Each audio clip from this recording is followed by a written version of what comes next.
cause of death in the world. Veg or non-veg? If I prove that an apple is better than a mango, that doesn't mean mango is prohibited. I have some problems with this. Man has become an animal. He's more like a lawyer than like a scientist. Quran is incomplete. There's a misconception. Neither a single verse which is against established science. And I challenge Dr. William Campbell. It's a different situation. I will not tempt God. I apologize if I've hurt the feelings of any Christians. It was just a reply to Dr. William Campbell's book. Brother has asked a very complicated question. The answer is very clear. Major, minor religion, fraud is prohibited. Ask me a direct question. I'll be too willing to give you a reply. Is milk veg or non-veg? If this was not done, life on the earth would have ceased to exist. Then could you please prove it authentically? The word Trinity doesn't exist. एक सीधी सी बात है. Smoking is prohibited. That's final. I hope I have answered properly. It's illogical and unscientific. That does not mean Quran is wrong. It has really moved me.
পৃথিবীর সব মানুষকেই এই মৃত্যুদণ্ডে দণ্ডিত করা হবে, কারণ আমরা পাপী। একজন নবী ঈশ্বরের কথাগুলো এভাবে বলেছেন। বলা হয়েছে, অভিশপ্ত সেই লোক যাকে গাছে ঝোলানো হয়। এখানে গাছের কথা বলে আসলে বোঝানো হচ্ছে একটি ক্রসকে। তাহলে যীশু খ্রিস্টের সময়কালে এই ক্রসকে সুন্দর কিছু মনে করা হতো না। যেহেতু হাতে সময় কম, আমি দুই একটা ব্যাপার বলবো। আর আপনারা হয়তো জানেন যে পবিত্র বাইবেলের প্রথম 5টা বই যেগুলো লিখেছিলেন নবী মুসা, আর এর প্রথম বইটা হলো জেনেসিস। এখানে বলা আছে যে ঈশ্বর কিভাবে পৃথিবী সৃষ্টি করলেন, তারপর মানুষ সৃষ্টি করলেন, তখনকার দিনে ব্যাবিলন কেমন ছিল ইত্যাদি। আসুন দেখি বাইবেল থেকেই দেখি যে যিশু আসলে এই ক্রুশবিদ্ধ হয়ে মারা গেছেন কিনা। যিশু তখন মেরিকে বলেছিলেন যে আমি এখনো আমার পিতার কাছে ফিরে যাইনি, তার মানে তিনি ছিলেন জীবিত। 9 নম্বর পয়েন্ট, মেরি ম্যাগডালিন তখন যিশু খ্রিস্টকে দেখে ভয় পাননি। 10 নম্বর পয়েন্ট, যে সেই উপরের রুমে যিশু তার হাত পা দেখিয়েছিলেন, প্রমাণ করতে যে তিনি আত্মা নন বরং তিনি মানুষ। 11 নম্বর পয়েন্ট, যে শিষ্যরা তাকে দেখে খুশি হয়েছিল। কেন? তারা ভেবেছিল যিশু মারা গিয়ে আত্মা হয়েছেন। তারা খুব খুশি হয়েছিল কারণ তিনি জীবিত।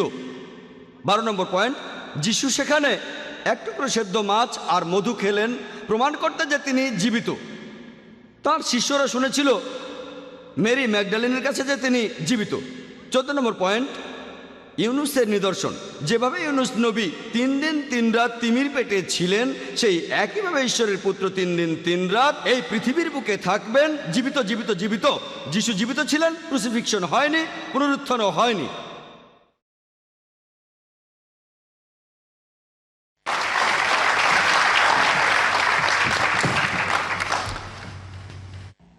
জাযাকাল্লাহ। এখন শুরু হচ্ছে আমাদের অনুষ্ঠানের দ্বিতীয় পর্ব। এখন আপনাদের সামনে প্যাস্টর রুকনি 15 মিনিট ধরে তার বক্তৃতা দেবেন। প্যাস্টর রুকনি। থ্যাংক ইউ, ধন্যবাদ ডক্টর জাকির আপনার লেকচারের জন্য। আপনি অনেক অযৌক্তিক কথা বললেন। আপনি পবিত্র বাইবেলের বিভিন্ন কথার ভুল ব্যাখ্যা দিলেন, আর এই ব্যাখ্যাগুলো আপনি এত অযৌক্তিকভাবে দিলেন যে আমার জন্য আলোচনা করা কঠিন। তবে আমি কিছু প্রশ্নের উত্তর দিচ্ছি, সবগুলো নিয়ে বলছি না। আমি আপনাদের সামনে কয়েকটা পয়েন্ট বলবো, কারণ এখানে আমার উদ্দেশ্য কোনো বিতর্ক করা না। এখানে আমার উদ্দেশ্য হলো আপনাদের জীবনে মুক্তির পথ দেখানো পাপ থেকে যীশু খ্রিস্টের মাধ্যমে, সেটাই আমার উদ্দেশ্য, বিতর্কে হারলেও ক্ষতি নেই, ঠিক আছে? এখানে সেটাই আমার উদ্দেশ্য। আচ্ছা, এখন 1 নম্বর হলো পবিত্র বাইবেলে কিছু আপত্তিকর কথা আছে। কারণ হলো বাইবেল আসলে সত্যের ব্যাপারে খুবই বিশ্বস্ত। এটাকে বলা যায় একটা আয়না। যদি আপনার চেহারা কুৎসিত হয়, বাইবেল বলবে আপনি কুৎসিত। যদি আপনি সুন্দর হন, বাইবেল তাহলে আপনাকে বলবে আপনি সুন্দর। বাইবেল এরকমই। সেই জন্য এখানে 2 ধরনের মানুষকেই দেখবেন। এখানে পাপী আর অপরাধীদের দেখবেন, যে মানুষ কতখানি ঈশ্বরকে অমান্য করতে পারে, আর একই সাথে বাইবেল দেখায় যে ঈশ্বরকে ভালোবাসলে মানুষ কতখানি করতে পারে। আর সেজন্য বাইবেলে মানুষের 2 রকম চারিত্রিক বৈশিষ্ট্যের কথাই বলা হয়েছে। বাইবেল বলবে না যে সেন্ট পল খুব ভালো মানুষ, কখনো ভুল করে না। না, আপনারাই দেখবেন সেন্ট পলের অনেক দোষ আছে। আপনারা অন্য ধর্মে দেখেন, ইসলামেও দেখবেন তারা কি করে, মানুষকে ঈশ্বরের মতো বানিয়ে দেয়। ওই যে সেই লোক একদম নিখুঁত, কখনো ভুল করে না। একমাত্র যিশুই পাপ করেননি। ওকে, সেন্ট পলের ভালো দিক আছে, খারাপ দিক। সে খুব বদমেজাজি ছিল। পলকে কখনোই সিনিয়র প্যাস্টর হিসাবে চাইতাম না। তিনি প্যাস্টরের সাথে রীতিমতো যুদ্ধ করতেন, ঝগড়া করেছিলেন পিটারের সাথে, ওই যে খাবার নিয়ে জনের সাথে। আচ্ছা, এমন অনেক ঘটনা বাইবেলে আপনারা 2 চেহারাই দেখবেন। এরকম দেখবেন যে অনেক নবীর মধ্যে দুর্বলতা ছিল, তাদের মধ্যে খুঁত ছিল। যেমন ইউসুফ, তিনি মাঝে মধ্যে স্বপ্ন দেখে ভবিষ্যৎবাণী করতেন, ভবিষ্যতের কথা বলে দিতেন। তিনি ঈশ্বরে খুব বিশ্বাসী ভৃত্য, তারপরে দুর্বলতা ছিল। তিনি অনেক মানুষের স্বপ্ন শুনে তাদের ভবিষ্যৎ বলে দিয়েছেন। তাহলে নবীদেরও দুর্বলতা ছিল। এরকম আরও অনেক আছে। অনেক মানুষের ভালো দিকগুলো আছে, খারাপ দিকগুলো আছে। বাইবেল আমাদের দেখায় যে কেউ নিখুঁত নয়, ভালো দিকগুলো দেখায়, আবার খারাপ দিকগুলো দেখায়। আর একমাত্র যীশুখ্রিস্টই জীবনে কোনোদিন কোনো পাপ করেননি। এমনকি তিনি ছোটবেলায় বাবা মার অবাধ্য হয়েছিলেন, কিন্তু পরে তাদের মেনে চলেছেন। অবশ্য তিনি সেভাবে সঙ্গ দেননি যেভাবে আশা করা যায় একটা ছেলের কাছে 16 বছর অথবা 12 বছরের। তখন তারা তিরস্কার করলো। যিশু তাদের মানলেন। তিনি শিখছিলেন, আর মানুষ হিসাবে তিনি শিখেছেন। বাইবেল বলছে বুক অফ হিব্রুজ তিনি শিখলেন, তিনি আনুগত্য শিখলেন। আগে জানতেন না, পরে শিখলেন। এটাই মানুষ যিশু। তবে পাপের কথা বললে তিনি কখনোই পাপ করেননি। ওকে, তাহলে বাইবেল সব সত্যি কথাই বলে, ভালো আর খারাপ। আপনারা মানুষ সম্পর্কে ভালোভাবে জানতে চান, তাহলে বাইবেল পড়েন। জানতে চান মানুষ কত ভালো হতে পারে, তাহলে বাইবেল পড়েন। পলের মতো একজন অপরাধী সেন্ট পল হতে পারে। ঈশ্বর আমাদের যে কাউকে এমন করে দিতে পারেন।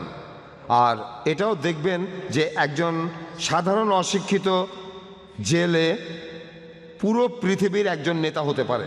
এ কথা পবিত্র বাইবেলেই পাবেন। এই জন্য পিএইচডির দরকার নেই, এমএসসির কোনো দরকার নেই, এমন কোনো ডিগ্রি লাগবে না। আপনি শুধু বাইবেল পড়েন, দেখেন জন একজন সাধারণ অশিক্ষিত মানুষ, সে পুরো পৃথিবীর নেতা হবে। ওকে, এতক্ষণ বললাম বাইবেল কিভাবে দেখবেন। এছাড়া ঈশ্বর রূপক হিসাবে অনেক কিছু বলেছেন, এভাবে রূপক দিয়ে ঈশ্বর অনেক কিছু বুঝিয়েছেন। আচ্ছা, গেল একটা পয়েন্ট। এবারে আমি ডিকশনারির ক্যাপিটাল আর এবং স্মল আর নিয়ে কথা বলছি। আমি ডিকশনারি চেক করে দেখিনি, তবে ডক্টর জাকির যা বললেন সেখান থেকে বুঝলাম ক্যাপিটাল আর দিয়ে রেজারেকশন একটা উদাহরণ হিসাবে বলা হয়েছে। আমার ধারণা উনি ভুল বুঝেছেন। তাহলে রেজারেকশন হলো পুনরুত্থান, তারপর কমা যিশু পুনরুত্থিত হয়েছেন ক্যাপিটাল আর, এটা একটা উদাহরণ। মনে হচ্ছে উনি ভুল ব্যাখ্যা করেছেন। আমার মনে হয় না এখানে ধর্মীয় কথা বলা হয়েছে, এটা একটা উদাহরণ। আর ডিকশনারিতে শব্দ দিয়ে এমন অনেক উদাহরণ থাকে। ব্যাপারটা এমন না যে আমরা ক্যাপিটাল আর দিয়ে যিশুর পুনরুত্থান বোঝাই আর স্মল আর দিয়ে অন্য কারো পুনরুত্থান বোঝাই। ব্যাপারটা এমন না। আমার মনে হচ্ছে উনি ভুল ব্যাখ্যা করেছেন। আচ্ছা, উনি আরেকটা কথা বলেছেন সব আদেশ ক্রসকে কেন্দ্র করে। আসলে সেন্ট পল এখানে শুধু আদেশের কথা বলছেন না, পল এখানে বলছেন এই আদেশ আমাদের সবাইকে কিভাবে বিচার করছে যে আমি একজন পাপী। এখানে আমার বিচারের কথা বলা হয়েছে। সেই আদেশের কারণেই যীশুখ্রিস্ট নিজে স্বেচ্ছায় ক্রুসিফাই হয়েছেন। এখানে বাইবেল অথবা অন্য কিছুকে ক্রুসিফাই করা হচ্ছে না, এটার কোনো মানে হয় না, অযৌক্তিক। ঈশ্বরের আইন পবিত্র আর বিশুদ্ধ। এই আইন পাপকে উন্মোচিত করে, প্রতিকার করে না, উন্মোচন করে। যিশু এই পাপের প্রতিকার করেছেন। ওকে, এখানে আদেশগুলোকে ক্রুসিফাই করা হচ্ছে না, এই আদেশগুলো আমাকে যে অভিশাপ আর শাস্তি দেয় সেগুলোকে ক্রুসিফাই করা হয়েছে। না হলে আমি হয়তো নরকেই যেতাম। যিশু এই পাপের বোঝা বহন করেছেন, এই অভিশাপ ক্রুসিফাই হয়েছে, যিশু আমাদের জন্য এসব করেছেন। আর যিশু মৃত থেকে জীবিত হয়েছেন, পুরো বাইবেল বলছে। ডক্টর জাকির বললেন বাইবেল বলছে না যিশু মৃত থেকে জীবিত হয়েছেন। আমি কথাটা শুনে অবাক হয়েছি। আমি একটু বাইবেল ভালো করে দেখি, আমার প্যাস্টর বাইবেলটা দেখুক, আপনারা পড়ে দেখতে পারেন। আমি একটা উদাহরণ দেই, ম্যাথিও 28 6 অনুচ্ছেদ, আপনারা নিজেরাই পড়ে দেখেন। পরে এরকম আরেকটা উদাহরণ হলো আপনারা দেখবেন রেভিলেশন 1 অধ্যায়ের 18 অনুচ্ছেদ। যিশুর আত্মা বলছেন, তিনি তার নিজের কথা বলছেন, আমি মৃত ছিলাম এখন জীবিত হয়েছি, আমি মৃত ছিলাম এখন জীবিত হয়েছি। এখানে রূপক কিছু বলা হচ্ছে না, তিনি মারা গিয়েছিলেন তারপর আবার জীবিত হয়েছেন। এখানে শব্দ নিয়ে কোনো রকম খেলা করা হচ্ছে না, পরিষ্কার করে বলা হচ্ছে। এবার আরেকটা ব্যাপার হলো, যীশু খ্রিস্টের আত্মাকেও তখন মানুষ যিশুর মতোই দেখাচ্ছিল। ক্রুশবিদ্ধ হওয়ার পর যিশু যখন ফিরে আসলেন তখন অনেক ব্যাপারে রহস্য ছিল, আর এগুলো পরিষ্কার হয়েছে। 1 নম্বর, যিশু দেয়াল ভেদ করে গিয়েছিলেন, দরজা বন্ধ ছিল, তিনি দেয়াল ফুলে ঢুকেছিলেন। যিশুর নতুন শরীরে প্রাকৃতিক কিছু বাধা দিতে পারত না। 2 নম্বর, যিশু তার এই শরীরকে লুকিয়ে রাখতে পারতেন। যিশু তার 2 শিষ্যের সাথে হেঁটেছিলেন পুনরুত্থানের পর, তার শিষ্যরা তখন পাশে থাকলেও তাকে চিনতে পারেনি। তারপর যিশু তাদেরকে ধর্মগ্রন্থের বিভিন্ন ব্যাপারে ব্যাখ্যা দিয়ে বুঝালেন, বিভিন্ন কথা বললেন। তারপর তারা ঘরে গেল আর রুটি খেলো, তখন তারা বুঝলো এটাই যিশু।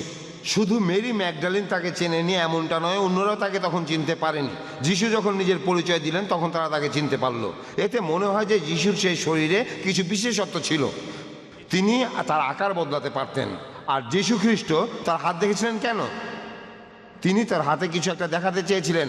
তার হাতে তখন একটা গর্ত থাকার কথা। দেখো আমি সেই লোক, দেখো এই সেই গর্ত, আমি যিশু, দেখো আমি যিশু। যিশু তার শিষ্যদের পুরো শরীর দেখালেন, রোমান সৈন্যরা যেসব জায়গায় তাকে মেরেছিল। দেখো আমি যিশু, আমি অন্য কোনো লোক নই। এই শরীরে তোমরা ক্রসের সব চিহ্ন দেখবে, এই চিহ্নগুলো যিশুর শরীরেই আছে। তাহলে যিশুর এই শরীর, যদিও শরীরটা একেবারে নতুন, তবে সেখানে পুরনো শরীরের চিহ্নগুলো ছিল। রহস্য, আমরা যিশুর নতুন শরীর সম্পর্কে জানি না, কিন্তু এটা জানি যে এটা অলৌকিক শরীর। শরীরের দ্যুতি ছিল অন্যরকম, অনেক উজ্জ্বল দ্যুতি। আর সেই শরীর দেখে আপনারাও বলতে পারতেন ওই হলো ব্রাদার রুকনি, এটা তার পুনরুত্থিত শরীর। তবে অনেক সময় হয়তো আমাকে চিনতে পারবেন না, আমি দেয়াল ভেদ করে যেতে পারবো না। তার শরীরে অনেক চিহ্ন ছিল, সেগুলো দেখিয়েছিলেন। এই যে আমার হাত, এটা দেখে কিছু মনে করতে পারছো? দেখো এই যে আমি রুকনি, একটা বিশেষ কিছু। যিশু সেটাই বলেছেন, এই কথাগুলোই বলেছেন। 3 নম্বর, যে সমাধিটা অনেক বড় ছিল, এটা বাইবেলে পরিষ্কার বলা আছে। সমাধিটার মালিক ছিল ধনী। একজন ধনী লোক কখনো সস্তা ছোট ঘর বানাবে না, সে তার জন্য একটা বড় সমাধি তৈরি করবে। যিশু এই সমাধির ভেতরে, প্রশ্নটাই আসলে অবান্তর, তিনি তো এই সমাধি কক্ষে বসবাস করার জন্য যাননি, এটা তো কারো থাকার জায়গা না। বাইবেলে এটা পরিষ্কার বলা আছে, সমাধিটা ছিল এক ধনী লোকের, আর সে তার পরিবারের সবার জন্য বড় একটা সমাধি বানাতেই পারে। আরেকটা কথা আপনাদের মনে করিয়ে দেই, ইব্রাহিমের সময় থেকে এটা ছিল তাদের রীতি। তারা মৃতদেহ রাখত গুহার ভেতরে, মাটিতে কবর দিত না। কখনো কখনো তারা মৃতদেহ কবর দিত, কখনো কখনো মৃতদেহ পুড়িয়ে ফেলা হতো। সাধারণত মৃতদেহকে তারা গুহার ভেতরে রাখত। ইব্রাহিম আর তার স্ত্রী সারাকে একটা সমাধিতে রাখা হয়েছিল, সেটা ছিল একটা গুহা, তাদেরকে মাটিতে কবর দেওয়া হয়নি। তাহলে এই ধনী লোক যিশুকে সেখানে রাখলেন। সমাধিটা আসলে ধনীদের, তাই আয়তনেও বড়। আপনারা বলতে পারেন যে পাথরটা কেন সরানো হয়েছিল? উত্তরটা খুব সোজা, বাইবেলে পরিষ্কার আছে যে ঈশ্বরের এক দেবদূত পাথরটা সরিয়েছিল। যিশুর এক শিষ্য, সম্ভবত মেরি ম্যাগডালিন অথবা অন্য কেউ আসলো, সেই দেবদূত তখন পাথরটা সরালো, পৃথিবী কেঁপে উঠল। সেখানে 2 জন সৈন্য ভয় পেয়ে গেল, তারপর তারা মৃত মানুষের মতো পড়ে গেল। আর দেবদূত তখন 2 মহিলাকে বলল, তোমরা ভয় পেও না, তোমাদের ভয় দেখানোর জন্য এটা করিনি, এটার পেছনে অন্য কারণ আছে। আমি ওই লোকগুলোকে ভয় দেখানোর জন্যই এটা করেছি, তোমাদের জন্য না। পাথরটা সরিয়েছি তোমাদের দেখানোর জন্য। দেখো যিশু এই সমাধিতে নেই, দেখো সমাধিটা একেবারে খালি।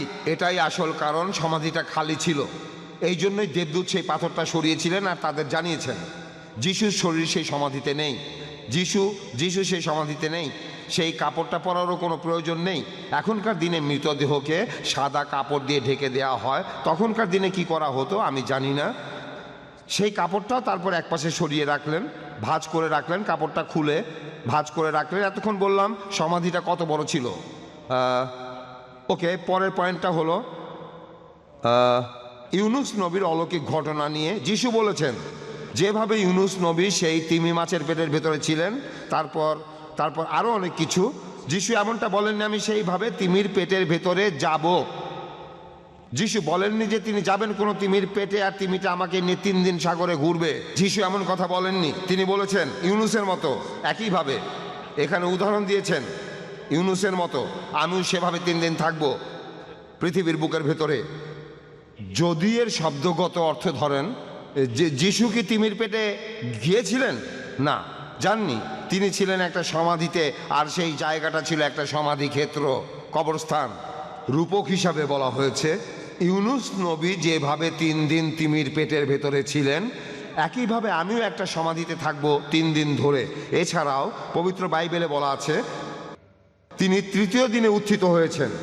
এখানে নির্দিষ্ট করে বলা হয়নি 24 ঘন্টায় একদিন, তারপরে এত মিনিট এত সেকেন্ড, 1 ঘন্টা না 1 ঘন্টা পরে না আগে তিনি কখন উঠেছেন সেই সময়টা উল্লেখ করা হয়নি। শুধু বলা আছে 3য় দিন পর দেখা গেল তিনি চলে গেছেন। এখানে নির্দিষ্ট করে কোনো সময় বলা হয়নি। আর সবশেষে মনে হয় আমার সময় শেষ, সবশেষে সময় নষ্ট করব না, সবশেষে আপনাদের একটা কথা বলতে চাই।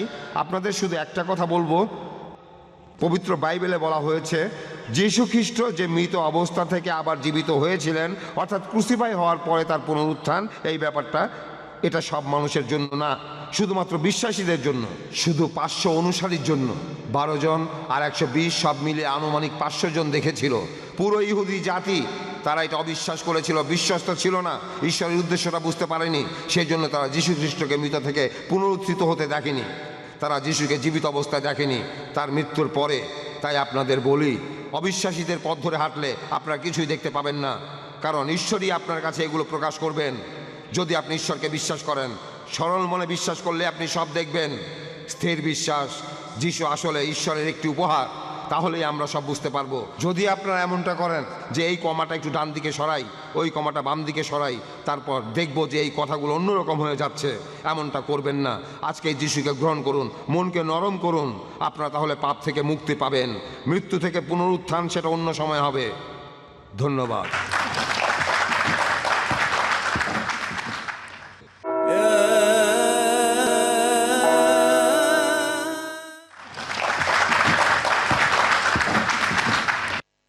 ধন্যবাদ প্যাস্টর রুকনি। এখনও 1 মিনিট বাকি আছে। এখন আপনাদের সামনে ডক্টর জাকির 15 মিনিট ধরে তার বক্তৃতা দেবেন। আলহামদুলিল্লাহ ওয়াসসালাতু ওয়াসসালাম আলা রাসূলিল্লাহ ওয়া আলা আলিহি ওয়া সাহবিহি আজমাইন, আম্মা বাদ। আউযু বিল্লাহি মিনাশ শাইতানির রাজিম, বিসমিল্লাহির রহমানির রহিম। ওয়া কুল জাল হক ওয়া যাকাল বাতিল ইন্নাল বাতিলা কানা যাহুকা। বিসমিল্লাহির রহমানির রহিম। রব্বি ইশরাহ লি সাদরি ওয়া ইয়াসসির লি আমরি ওয়াহলুল উকদাতাম মিন লিসানি ইয়াফকাহু কাওলি। শ্রদ্ধেয় প্যাস্টর রুকনি, আপনি বললেন আমি নাকি অযৌক্তিক কথা বলেছি। যদিও আমার সব প্রশ্নের যৌক্তিক ব্যাখ্যা দিতে পারেননি, আপনি অবশ্যই আমার কয়েকটা প্রশ্নের উত্তর দেওয়ার চেষ্টা করেছেন, আর আমিও ইনশাল্লাহ এখন উত্তর দেব। আর আপনারা বিচার করবেন কার কথা অযৌক্তিক, আমার নাকি প্যাস্টরের। প্যাস্টর রুকনি বললেন যে ডিকশনারির সংজ্ঞাগুলো তিনি চেক করে দেখেননি, তবে এটা মেনেছেন যে আমি সত্যি বলেছি। বড় হাতের আর ডিকশনারির বক্তব্য অনুযায়ী বলা হয়েছে যীশু খ্রিস্ট উঠেছিলেন মৃত অবস্থা থেকে, পুনরুত্থানের জন্য তাকে অবশ্যই উঠতে হবে। প্যাস্টরকে ডিকশনারির সব কথা মেনে নিতে বলছি না, কারণ ডিকশনারির সব কথা তিনি হয়তো মানবেন না, আমিও মানব না, তবে তিনি বাইবেল তো মানবেন। সেন্ট পল এই কথা বলেছেন 1 করিন্থিয়ান্স 15 নম্বর অধ্যায়ের 44 অনুচ্ছেদে যে পুনরুত্থিত শরীর আত্মা হয়ে যায়। আর যীশু খ্রিস্ট বলেছেন গসপেল অফ লুক 20 নম্বর অধ্যায়ের 36 অনুচ্ছেদে যে পুনরুত্থিত শরীর তারা দেবদূতের মতো, তারা আত্মা হয়ে যায়। আপনি কি যিশুকে মানেন নাকি মানেন না? বোধহয় মানেন। তাহলে যীশু খ্রিস্টের নিজের কথা অনুযায়ী তিনি যদি পুনরুত্থিত হন, তাহলে তিনি আসবেন আত্মা হয়ে, মানুষ হয়ে আসবেন না। আমার বলা 14টা পয়েন্টের সবগুলোই প্রমাণ করে যে যিশু জীবিত ছিলেন। তিনি বললেন যে সব কিছুই ক্রসকে কেন্দ্র করে, ঈশ্বরের সব আদেশ। এটা কার কথা? পল। আমি বলিনি, পল বলেছেন কলোসিয়ান্সে 2 নম্বর অধ্যায়ের 14 অনুচ্ছেদে, যেটা যীশু খ্রিস্টের শিক্ষার বিরুদ্ধে যায়। গসপেল অফ ম্যাথিউ 19 নম্বর অধ্যায়ের 16 ও 17 অনুচ্ছেদে আছে, ঈশ্বরের আদেশ মেনে চলো। আমিও মানি যীশু ঠিক কথা বলেছেন, পাপ থেকে মুক্ত হতে চাইলে ঈশ্বরকে মেনে চলুন। পল বলেছেন সবকিছু ক্রসকে কেন্দ্র করে। প্যাস্টররা বললেন আমাদের ভালো কাজগুলো সব মূল্যহীন। ক্রুসিফিকশন না থাকলে বাইবেলের দাম 2 পয়সাও না। এখন বাইবেল দিয়ে প্রমাণ করছে ক্রুসিফিকশন হয়নি, যীশু খ্রিস্ট ক্রুশবিদ্ধ হয়ে মারা যাননি। তিনি একটা প্রশ্নের উত্তর দিয়েছিলেন। আমি বলেছিলাম আমাকে গসপেলের মাত্র একটা অনুচ্ছেদ দেখান যেখানে বলা আছে যে যীশু খ্রিস্ট মৃত অবস্থা থেকে পুনরুত্থিত। একটাও পাবেন না। তিনি গসপেল অফ ম্যাথিউর 28 অধ্যায়ের 6 নম্বর অনুচ্ছেদটা বললেন। আমি অনুচ্ছেদটা পড়েছি। তিনি এখানে নেই কারণ তিনি উত্থিত হয়েছেন, যেমনটা বলেছিলেন, আসো দেখে যাও মহান প্রভু কোথায় শুয়েছিলেন। তিনি উত্থিত হয়েছেন। এখানে বলা হয়নি যে পুনরুত্থিত হয়েছেন। উত্থিত মানে জীবিত ছিলেন। আমি ঘুমাই তারপর উত্থিত হই, তার মানে কি আমি পুনরুত্থিত হই? তার মানে কি এই? প্যাস্টররাও বললেন একটা মেয়েকে দেখেছে, তার কথা অনুযায়ী মেয়েটা মারা গিয়েছিল। তারপর প্যাস্টরের কথা অনুযায়ী যিশুর দয়ায় মেয়েটা বেঁচে গেছে, তাকে বাঁচানো সম্ভব হয়েছে। মেয়েটা কি পুনরুত্থিত হয়েছে? না, মেয়েটা মৃত্যু থেকে ফিরে এসেছে। যীশু খ্রিস্ট ক্রুসিফাইড হয়ে মৃত অবস্থা থেকে জীবিত হননি, তিনি মৃত্যু থেকে ফিরে এসেছেন। 4 নম্বর পয়েন্ট, প্যাস্টর বললেন বাইবেলে আছে যিশু নাকি দেয়াল ভেদ করে এসেছিলেন। বাইবেলে এমন কথা বলা হয়নি, এটা অনুমান করা হয়। বাইবেলে কথা বলেনি যে যিশু দেয়াল ভেদ করে এসেছিলেন, এটা অনুমান। আর পুরো ঘটনা জানলে আপনারাও বুঝবেন, তবে হাতে সময় কম।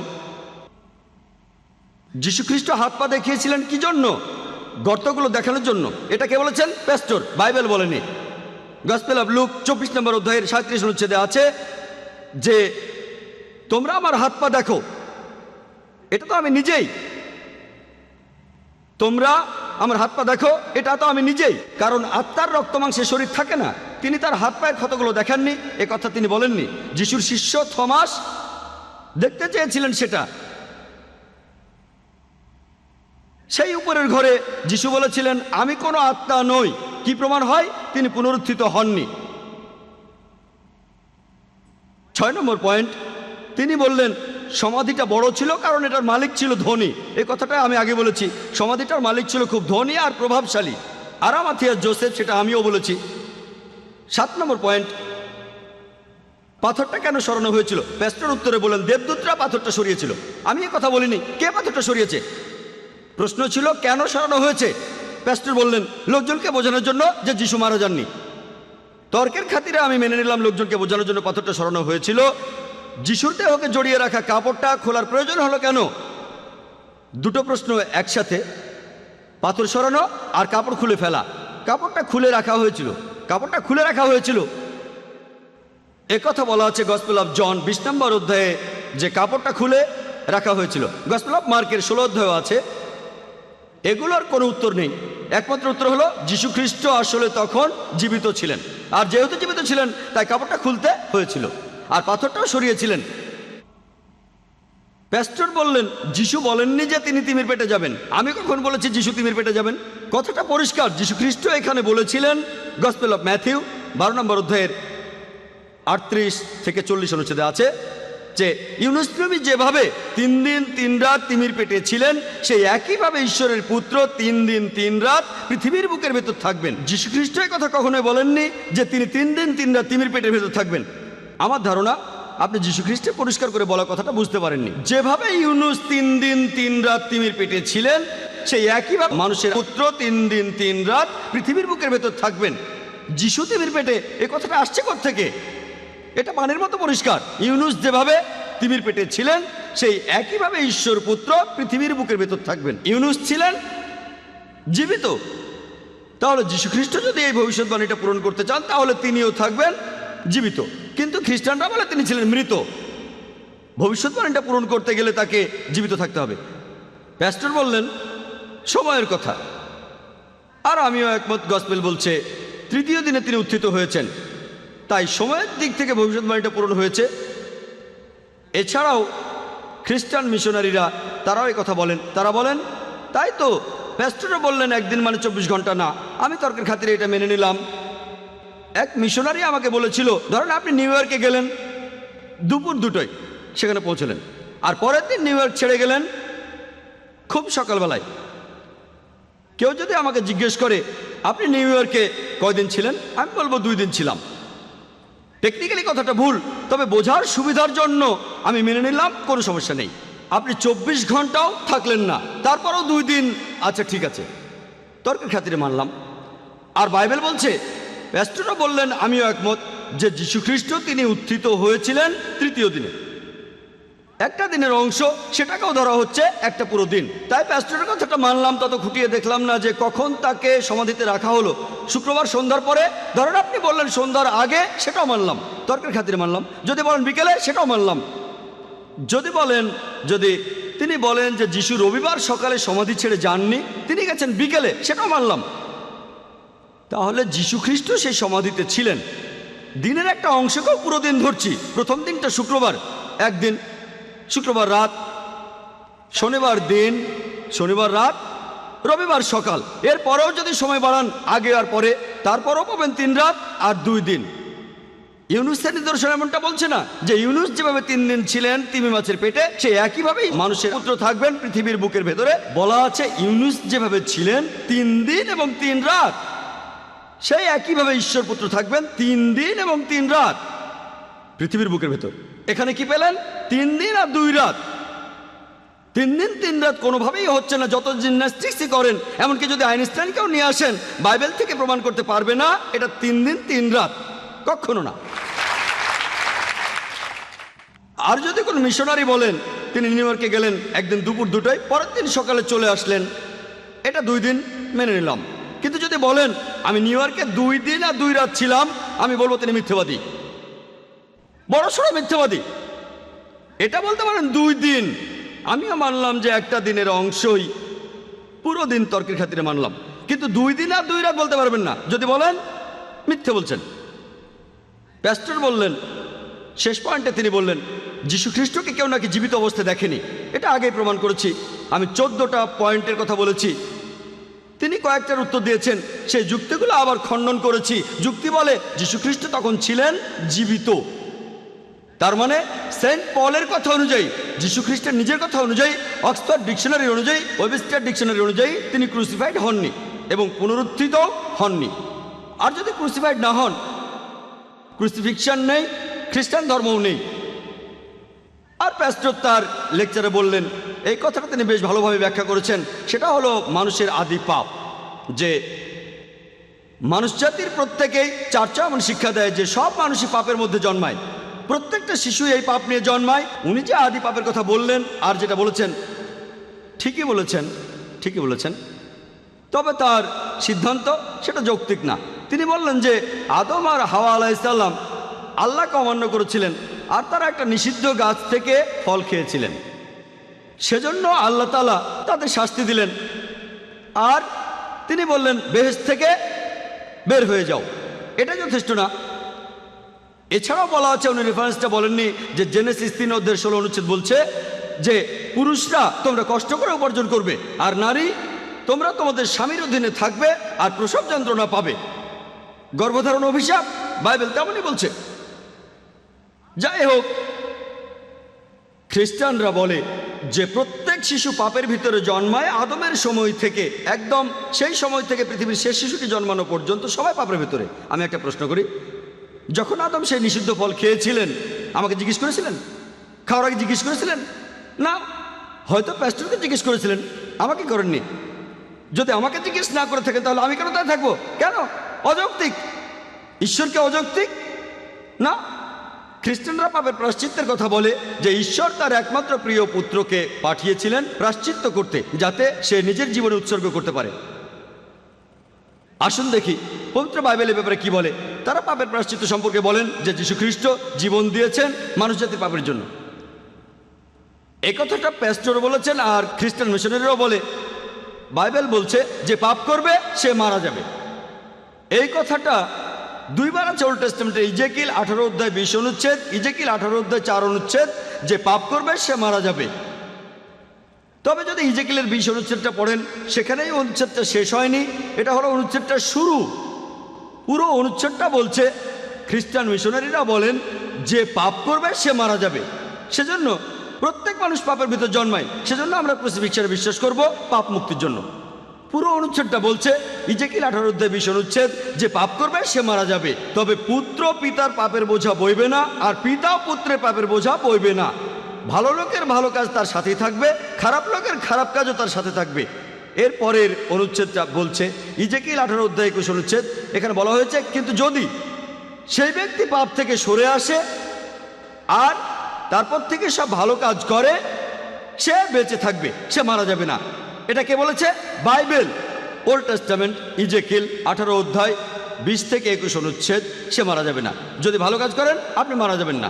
যীশু খ্রিস্ট নিজেই বলেছেন পাপ থেকে মুক্তি চাইলে ঈশ্বরের আদেশ মেনে চলো। আর সেন্ট পল বলেছেন যে যীশু যদি মৃত থেকে উত্থিত না হন, আমাদের শিক্ষা মূল্যহীন, তোমাদের বিশ্বাস মূল্যহীন। আমি প্রমাণ করেছি যে যীশু খ্রিস্ট আসলে কখনোই ক্রুসিফাইড হননি। এখানে আপনারা হয়তো বলবেন যে খ্রিস্টানরা সবাইকে এটা বিশ্বাস করে। এটা ভুল ধারণা যে সব খ্রিস্টান একরকম ভাবে যে যীশু খ্রিস্ট আসলেই ক্রুসিফাইড হয়েছিলেন। এটা ভুল ধারণা, কারণ বাইবেলের উপর অনেক বিশেষজ্ঞ আছেন যারা বলেন যে যীশু খ্রিস্ট আসলে ক্রুশবিদ্ধ হয়ে মারা যাননি। ক্রুশবিদ্ধ হয়েছিলেন, তবে নামানোর সময় জীবিত ছিলেন। খ্রিস্টান ধর্মের প্রথম দিকে কম করে হলো 7টা গোত্র ছিল যারা বিশ্বাস করত যে যীশু খ্রিস্টের বদলে অন্য কাউকে ক্রুশে ঝুলানো হয়েছিল। এটাকে তারা বলে সাবস্টিটিউশন থিওরি। সে সময় ব্যাসিলিয়ানরাও এটা বিশ্বাস করত, কার্পোক্রেটরাও, সবাই খ্রিস্টান এটাই বিশ্বাস করত। নাজারাইটরাও বিশ্বাস করত, করিন্থিয়ানরাও বিশ্বাস করত। খ্রিস্টানদের অনেক গোত্রই বিশ্বাস করত যে সেখানে যীশু খ্রিস্টের বদলে অন্য কাউকে ক্রুশে ঝুলানো হয়েছিল। গসপেল অফ বার্নাবাসে আছে। প্যাস্টর সম্ভবত এটা মানবেন না, বার্নাবাস যীশু খ্রিস্টের সময়কালীন একজন চাক্ষুষ সাক্ষী। তিনি বলেছেন যে তখন যীশু খ্রিস্টের বদলে আসলে জুডাসকে ক্রুশে ঝুলানো হয়েছিল। যদি আপনারা নাজা হামাদির পুঁথি পড়েন, এখানেও বলা হয়েছে যে যীশু খ্রিস্ট ক্রুসিফাইড হননি, এরাও খ্রিস্টান। আমি এই কথাগুলো আগে বলিনি, কারণ প্যাস্টর বলবেন আমি গসপেল অফ বার্নাবাসে বিশ্বাস করি না, আমি নাজা হামাদির পুঁথিগুলো বিশ্বাস করি না। তাহলে তিনি কি বিশ্বাস করেন? বিশ্বাস করেন এই বাইবেল। আমি বাইবেল থেকেই প্রমাণ করেছি যে যীশু খ্রিস্ট আসলে কখনোই ক্রুশবিদ্ধ হয়ে মারা যাননি। আর আপনি বললেন যে যীশু খ্রিস্ট নাকি আমাদের পাপের জন্যই মারা গেছেন, স্বেচ্ছায় মারা গেছেন। যদি গসপেল অফ ম্যাথিউ পড়েন 27 নম্বর অধ্যায়ের 46 অনুচ্ছেদ বলছে, এছাড়াও গসপেল অফ মার্ক 15 অধ্যায়ের 34 অনুচ্ছেদ বলছে, যখন যীশুকে ক্রুশে ঝুলানো হলো তিনি কাঁদছিলেন, এল্লাই এল্লাই লামা সাবাক্তানি, এল্লাই এল্লাই লামা সাবাক্তানি, যার অর্থ হে ঈশ্বর কেন তুমি আমাকে ত্যাগ করলে। চিন্তা করেন, যীশু খ্রিস্ট স্বেচ্ছায় ক্রুশবিদ্ধ হলেন, তারপর সেখান থেকে কাঁদছিলেন, ঈশ্বর কেন আমাকে তুমি ত্যাগ করলে। প্রমাণ হয় যে তিনি স্বেচ্ছায় ক্রুশবিদ্ধ হননি। তাহলে কাঁদবেন কেন?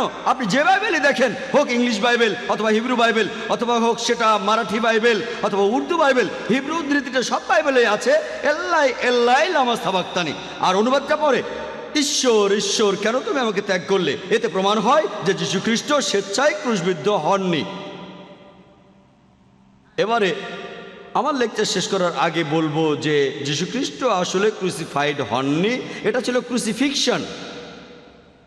আমি আমার লেকচার শুরু করার সময় পবিত্র কোরআনের একটি আয়াতের উদ্ধৃতি দিয়েছিলাম। সূরা ইসরার 81 নম্বর আয়াতে উল্লেখ করা হয়েছে, ওয়াকুল জাল হক ওয়া যাকাল বাতিল ইন্নাল বাতিলা কানা যাহুকা। যখন সত্য এসে মিথ্যের সামনে দাঁড়ায়, মিথ্যে বিলুপ্ত হয়, কারণ মিথ্যে তার প্রকৃতিগত কারণে বিলুপ্ত হবে। ওয়া আখিরু দাওয়ানা আলহামদুলিল্লাহি রাব্বিল আলামিন।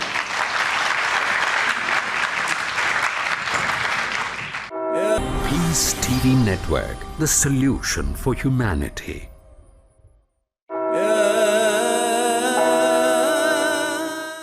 এখন শুরু করছি আমাদের এই অনুষ্ঠানের তৃতীয় পর্ব, অর্থাৎ উন্মুক্ত প্রশ্ন এবং উত্তর পর্ব। আমাদের হাতে এখন সময় আছে আনুমানিক 50 মিনিট। প্রশ্নোত্তর পর্বের জন্য এই সময়টা পাচ্ছি। এখানকার নিয়মগুলো হলো, আপনাদের প্রশ্নগুলো আজকের টপিকের উপরে হবে, ওয়াজ ক্রাইস্ট রিয়েলি ক্রুসিফাইড। টপিকের বাইরে কোনো প্রশ্নের উত্তর দেওয়া হবে না। দয়া করে আপনাদের প্রশ্নগুলো সংক্ষিপ্ত আর যথাযথ করবেন। প্রশ্ন করতে এসে আপনারা লেকচার শুরু করবেন না। প্যাস্টর রুকনি আর ডক্টর জাকির আপনাদের প্রশ্নের উত্তর দেবেন। তাদের উত্তরগুলো 5 মিনিটের বেশি হবে না। আপনারা একবারে মাত্র একটা প্রশ্ন করতে পারবেন। দ্বিতীয় প্রশ্নের জন্য আপনাকে আবার লাইনের পেছনে গিয়ে দাঁড়াতে হবে, তারপর সময় পেলে সেই প্রশ্নটা করবেন। এবারে প্রথম প্রশ্নটি করা হচ্ছে পুরুষদের মধ্য থেকে, ডান দিকের মাইক থেকে ডক্টর জাকিরের জন্য। আমার প্রশ্নটা ডক্টর জাকির নায়েকের কাছে। যিশু ক্রুসিফাই হয়েছিলেন মানুষ জাতির পাপের জন্য। কেউ কি অন্যের পাপের ভার নিতে পারে? ভাই, আপনি প্রশ্ন করলেন যে একজন মানুষ কি অন্যের পাপের জন্য ক্রুসিফাই হতে পারে। এই প্রশ্নটা বেশ যৌক্তিক। এর উত্তরে কিছুটা অংশ আমার লেকচারে বলেছি, আর বাইবেল থেকেও প্রমাণ করেছি যে বাইবেলের কথা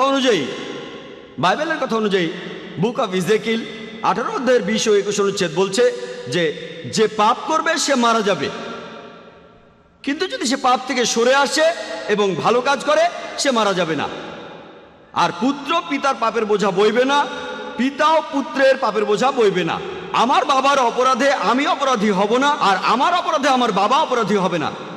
পবিত্র কোরআনে একই ধরনের কথা রয়েছে, বিভিন্ন জায়গায় আছে। পবিত্র কোরআনে সূরা নামের 164 নম্বর আয়াতে উল্লেখ করা হয়েছে, সূরা ইসরার 15 নম্বর আয়াতে উল্লেখ করা হয়েছে। এছাড়াও কোরআনে সূরা ফাতিরের 17 নম্বর আয়াতে উল্লেখ করা হয়েছে, সূরা জুমারের 7 নম্বর আয়াতে উল্লেখ করা হয়েছে। এমন অনেক জায়গায় বলা হয়েছে যে তোমাদের মধ্যে একজন কখনো অন্য আরেকজনের ভার বহন করবে না। একই কথা ইজেকিল 18 অধ্যায়ের 20 অনুচ্ছেদ। তার মানে পাপ উত্তরাধিকার সূত্রে আসে না। প্যাস্টর তার লেকচারে একটা উদাহরণ দিলেন, নবী ইব্রাহিমের সেই গল্পটা, যে আল্লাহ তার ছেলেকে কোরবানি দিতে বললেন, আর প্যাস্টরের সাথে আমিও একমত, আল্লাহ তাকে পরীক্ষা করছিলেন। আর একেবারে শেষ মুহূর্তে আল্লাহ কোরবানি দিলেন একটা ভেড়া। তার মানে আল্লাহ তাআলা ন্যায়বান, তিনি তার নবীকে পরীক্ষা করেছেন। আর এই পরীক্ষায় তিনি ইব্রাহিমের কোনো ক্ষতি করতে চাননি। তিনি এটা চাননি যে ইব্রাহিমের ছেলে মারা যাক এই পরীক্ষায়। আর চিন্তা করেন, এখানে দেখবেন আল্লাহর নবী যীশু খ্রিস্ট মারা গেলেন পৃথিবীর অন্য সব মানুষের পাপের জন্য। এটা ইজেকিলের এই অনুচ্ছেদের কথার বিরুদ্ধে কথা বলছে। বংশ পরম্পরায় পাপ আসে না। যদি আদম আলাইহিস সালাম পাপ করেন, তাহলে তিনি যে পাপ করেছেন সেটার কারণে আমি কখনো দায়ী হব না। এবার আপনাদের একটা উদাহরণ দেই। মনে করেন একজন ধনী লোক, তার অনেক ভৃত্য আছে, তিনি তাদের বলেন তোমরা ভুল করো না, তারপরেও তারা ভুল কাজ করে। তখন লোকটা বলল, দেখো আমার ছেলে, তাকে আমি ভালোবাসি। তারপর ছেলেটাকে মেরে ফেললো। তারপর লোকটা বলল, তোমরা সব ভৃত্যরা তোমরা চুরি করতে, তোমরা মানুষ ঠকাতে, এখন এটা মানো যে আমার ছেলেকে মারলাম তোমাদের চুরির জন্য, আর তোমাদের আমি মাফ করে দিলাম, তোমরা পাপ মুক্ত। এটা কি যৌক্তিক? ভৃত্যরা চুরি করলো, মানুষ ঠকালো, তারা তাদের প্রভুর ক্ষতি করলো। প্রভু বলল, চিন্তা নেই, এই যে আমার ছেলেকে মেরে ফেললাম, এখন বদলানোর প্রয়োজন নেই, শুধু এটা বিশ্বাস করো, মানো, আমার ছেলেকে মারলাম তোমাদের পাপের জন্য, আর আমি তোমাদের সবাইকে মাফ করে দিলাম। এটা কি যৌক্তিক? অযৌক্তিক। আল্লাহ তাআলা নিজের ছেলেকে মারলেন। আমরা মানিও না তিনি আল্লাহর ছেলে, আমরা মানি না যিশু আল্লাহর ছেলে। ভালো মানুষ হিসেবে, আল্লাহর একজন রাসূল হিসেবে তাকে মানি, তিনি আল্লাহর রাসূল। এভাবে বললে ঈশ্বরের পুত্র, কিন্তু তিনি আসলে ঈশ্বরের পুত্র নন। আশা করি উত্তরটা পেয়েছেন। হ্যাঁ ভাই, বলেন। শ্রদ্ধেয় প্যাস্টর হেনরি, পবিত্র বাইবেলে গসপেল অফ মার্ক 16 অধ্যায়ের 17-18 অনুচ্ছেদে বলা হয়েছে, বিশ্বাসীদের সাথে এই নিদর্শনগুলি থাকবে। আমার নাম নিয়ে তারা শয়তান তাড়িয়ে দেবে, তারা কথা বলবে বিভিন্ন নতুন ভাষায়, সাপে কামড়ালে তাদের কিছুই হবে না, আর যদি তারা বিষাক্ত কিছু পান করে, এতে তাদের কোনো ক্ষতি হবে না। এখন এটা যদি সত্যি হয়, আপনি কি এই বিষটা খাবেন? এটা খুবই বিষাক্ত, আর আমার মনে হয় এই বিষে আপনার ক্ষতি হতে পারে, কিন্তু আপনি যেহেতু বিশ্বাসী তাই কোনো ক্ষতি হবে না। আপনি কি এই বিষটা খেয়ে এটা প্রমাণ করবেন? আর যদি কোনো ক্ষতি হয়, সেজন্য আমরা কিন্তু দায়ী থাকবো না। আচ্ছা, এই ব্যাপারটা নতুন না, আমরা আগেও এমনটা দেখেছি। আগেকার দিনে চীন আর রাশিয়ায় এমনটা অনেক হয়েছে, মানুষকে জোর করে বিষ খাওয়ানো হয়েছে। এখানে আপনি আসলে ঈশ্বরকে নিয়ে ঠাট্টা করছেন। এই ধরনের ক্ষেত্রে আমি আপনার সাথে ঈশ্বরকে নিয়ে এই ঠাট্টা করব না। আমি এখানে এই ঠাট্টা করব না। বিশ্বাসী হলে তো কোনো ক্ষতি হবে না। শুধু বিশ্বাসী হলে হবে না, এখানে আসলে এটার উপযুক্ত সময় আছে। আমরা এখানে ঈশ্বরকে নিয়ে ঠাট্টা করব না। তাহলে ভাই, বলছেন ভাই আপনি তো আপনার প্রশ্নটা করেছেন, বক্তাকে এখন উত্তর দিতে দিন, আচ্ছা। তাকে কথা বলতে দিন, উনি উত্তরটা আগে দিক। আপনি ওই বোতলটা ধরে ওখানে চুপচাপ দাঁড়িয়ে থাকতে পারেন। হ্যাঁ ভাই, আপনি বলেন। একটা কথা চালু ছিল যে যিশু যদি উপর থেকে পড়ে যান তার পা ভেঙে যাবে না, দেবদূতরা তাকে রক্ষা করবে। শয়তান যিশুকে লাফ দিয়ে এটা প্রমাণ করতে বলল, তিনি বললেন না, ঈশ্বরকে প্রলুব্ধ করো না। আমিও একই উত্তর দিলাম, প্রলুব্ধ করবেন না।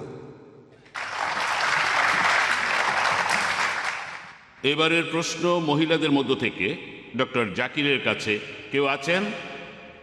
হ্যাঁ, আসসালামু আলাইকুম, ডক্টর জাকির নায়েক। আমার নাম আজরা। আমি আপনাকে একটা প্রশ্ন করব। আমার প্রশ্নটা ঈসা আলাইহিস সালামকে নিয়ে। তিনি ক্রুশবিদ্ধ হয়ে মারা গেছেন পুরো মানুষ জাতির পাপের জন্য। আরও বলা হয় তিনি নাকি ঈশ্বর।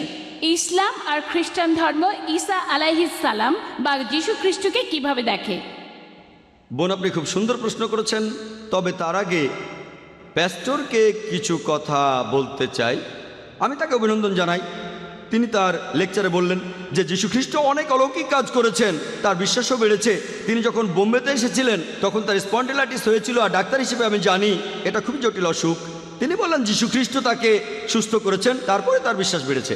তার কথা যীশুখ্রিস্ট একটা মেয়েকে জীবন দিয়েছে। এখন মনে হয় তার বিশ্বাসটা কমে গেছে, তাই তিনি বিষটা খেতে চাননি। হয়তো বিশ্বাসটা কমে গেছে।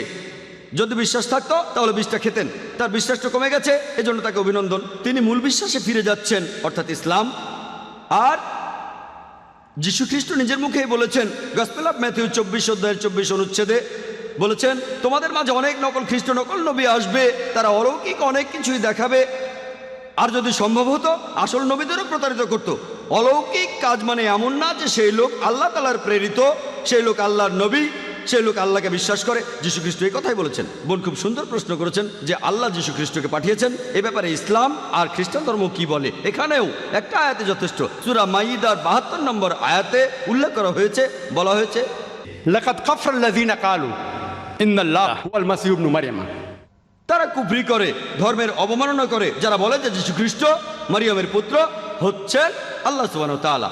ওয়াল কালাল মাসীহ, অথচ খ্রিস্ট বলেছেন, ইয়া বানি ইসরাইল, হে ইসরায়েলের সন্তানেরা, ওয়াল আবুদুল্লাহ, আল্লাহর ইবাদত করো, রাব্বি ওয়া রাব্বুকুম, তিনি আমাদের সবার প্রভু, ইন্নাহু মা ইউশরিক বিল্লাহ, যদি কেউ কাউকে আল্লাহর শরীক করে, ফাকাদ হারামাল্লাহু আলাইহিল জান্নাহ, আল্লাহ তার জন্য জান্নাত নিষিদ্ধ করবে, ওয়া মাওয়াহুন নার ওয়ালা লিযালিমিন আনসার, এবং তার আবাস হবে জাহান্নাম, জালিমদের জন্য পরকালে কোনো সাহায্যকারী নাই। যদি আল্লাহর সাথে কাউকে শরীক করেন, যদি বলেন যে যিশু আল্লাহ, জান্নাত আপনার জন্য নিষিদ্ধ হয়ে যাবে, পাপ মুক্ত হতে পারবেন না। আর খ্রিস্টান ধর্ম কি বলে?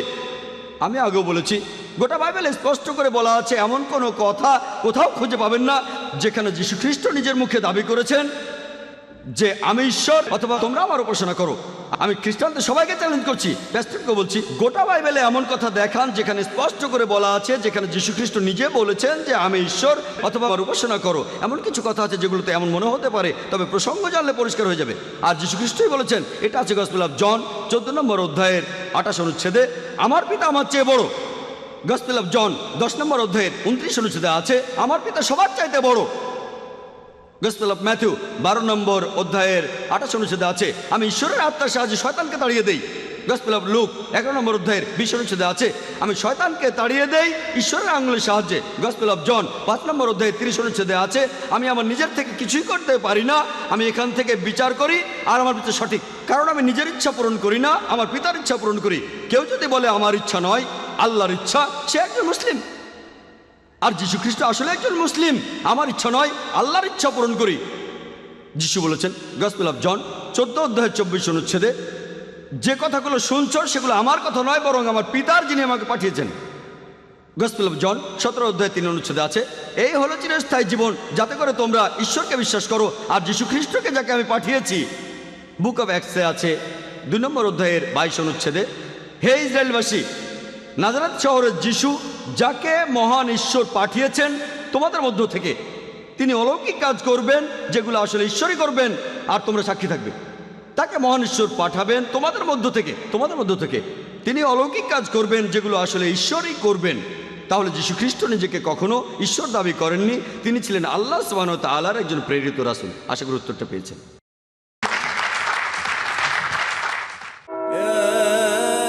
সমাধান।